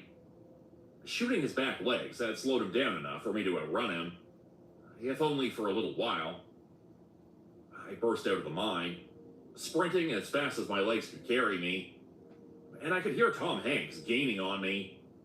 I could hear his ragged breaths and knew that in just a few short seconds, I'd feel his claws. All I could do was pray that Oak could get a shot. I heard a loud buzzing noise behind me and dared to look back to see what new nightmare was coming for me. And I wasn't disappointed to see that, apparently, those insectoid wings on Tom Hanks' back weren't just for show. He could in fact fly, and he was using that to close the distance between us. Mauled by a lion insect hybrid of Tom Hanks? At least my death was going to be interesting. I heard the distant crack of a rifle and saw Tom Hanks shift in the air. And as he bore down on me, I raised the shotgun and squeezed off one final blast into his midsection, earning a cry of pain from him as he crashed back down to earth. The rifle fired again, and I know that oak hit Tom Hanks dead on. He howled like an animal before trying to come for me again, and I unleashed another round of buckshot into one of his forelimbs, watching as it buckled beneath him. Oak fired a third time, then a fourth. I could see the darts jutting out of Tom Hanks' side. He was slowing down. His breath came in heavy pants, and with his one good eye, I noticed him watching me, reconsidering if I was worth attacking. Finally, he tried to retreat, but this time it was too late. Oak kept firing, pumping dart after dart into it until it finally dropped. Then, all was silent. I kept my shotgun trained on it. I wasn't sure how many rounds I had left, if any, but it made me feel better to have the gun on it until Oak made her way to me. "Is it dead?" she asked. "With all those tranq rounds and shotgun shells we put into it? I can't imagine how it'd still be alive," I replied. Oak nodded, but kept staring at it. She took a timid step closer to inspect it. "Still breathing," she finally said, before looking over at me. "This damn thing's still breathing." "Should we change that?" I asked. "Use the last of our ammo?" No, this is good. Parsons wanted it alive." "Yeah, he did. But we just watched this thing take several shotgun blasts standing, and shrug off God only knows how many tranquilizer rounds. You really sure we ought to be bringing it in alive?" "Those were Grandmaster Parsons' orders," Oak said. "You don't defy a Grandmaster. Parsons doesn't know what this thing can do. If we make it clear, orders are orders," Oak said again. "We'll keep it down for the count until help arrives. Then we ship it out. That's the job." There was a finality in her voice that I didn't like. Her stare was intense, and I almost wondered if she might just shoot me if I kept arguing with her. So, I let her have this one. For now. A truck arrived to collect Tom Hanks about a half hour later. I watched as the men on the truck gave him some extra sedation before moving him onto the truck to poke and prod at him. I saw them take a blood sample, and while they did that, we sat back with Lucas and watched. "Admirable work," he said, as he sat quietly on a chair that someone had brought for him. His oxygen tank rested by his feet.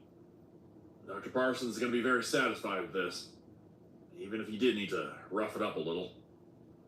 Just make sure he knows what we needed to do to take it down," I said. "I don't know if it's a good idea letting that thing live. That decision is up to Dr. Parsons, not us," Lucas replied. "Speaking of Dr. Parsons, we have another job. Vermont this time." "That was fast," I said. "For us, maybe.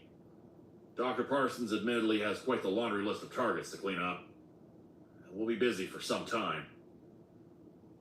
I nodded as my phone buzzed in my pocket.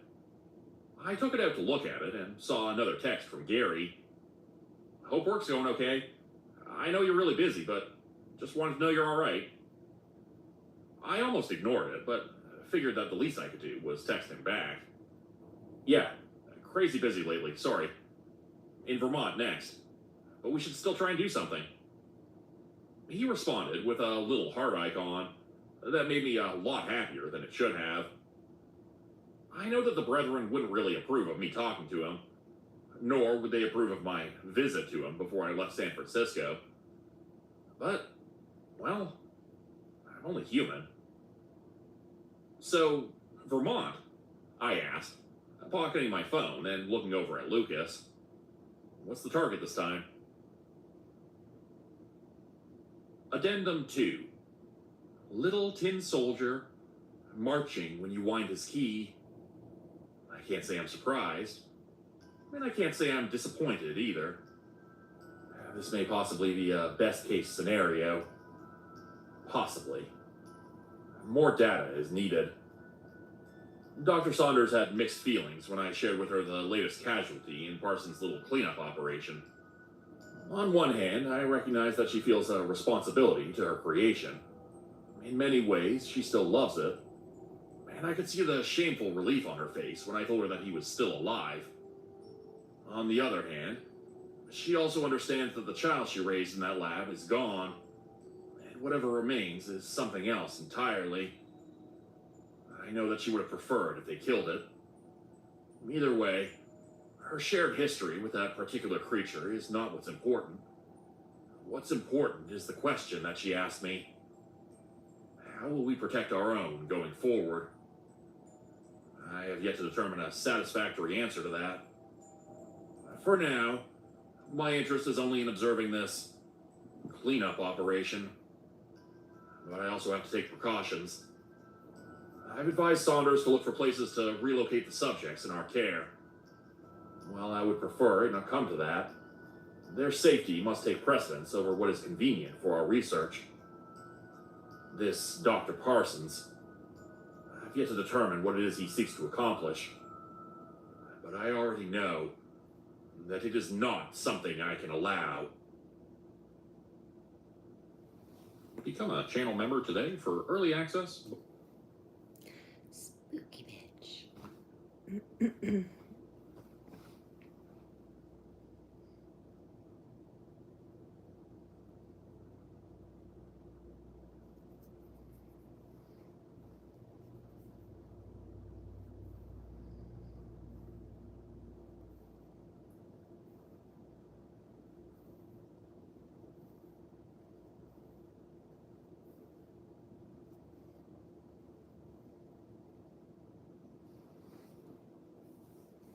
Abundance. I hear abundance. It's Reiki. Abundance Reiki. Somebody's angry. I'm still getting all kinds of downloads.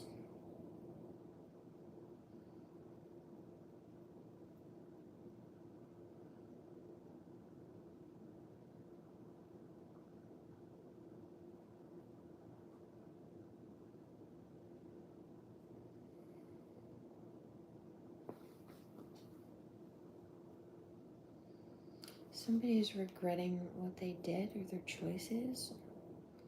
I hear why. Like, why did we do that to her?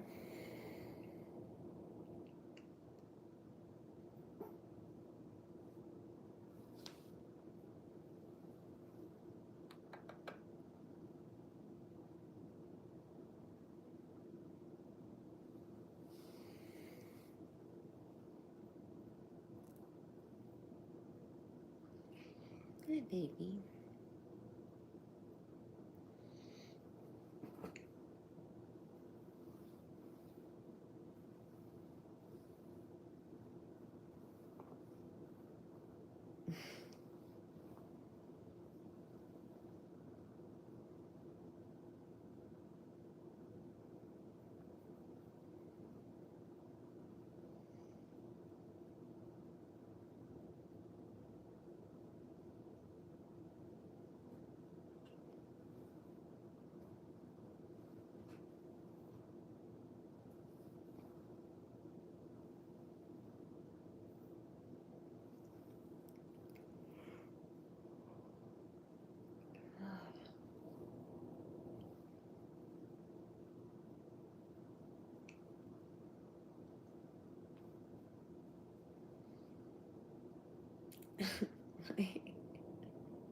I hear Man-Child by Sabrina Carpenter, I think, possibly. Okay.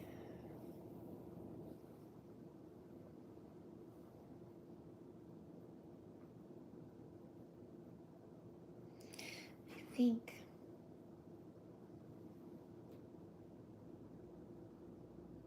it's time for me to head out of here.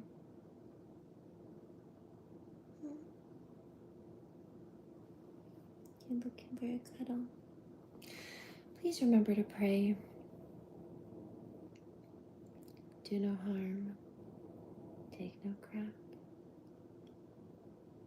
I'll catch you on the next one.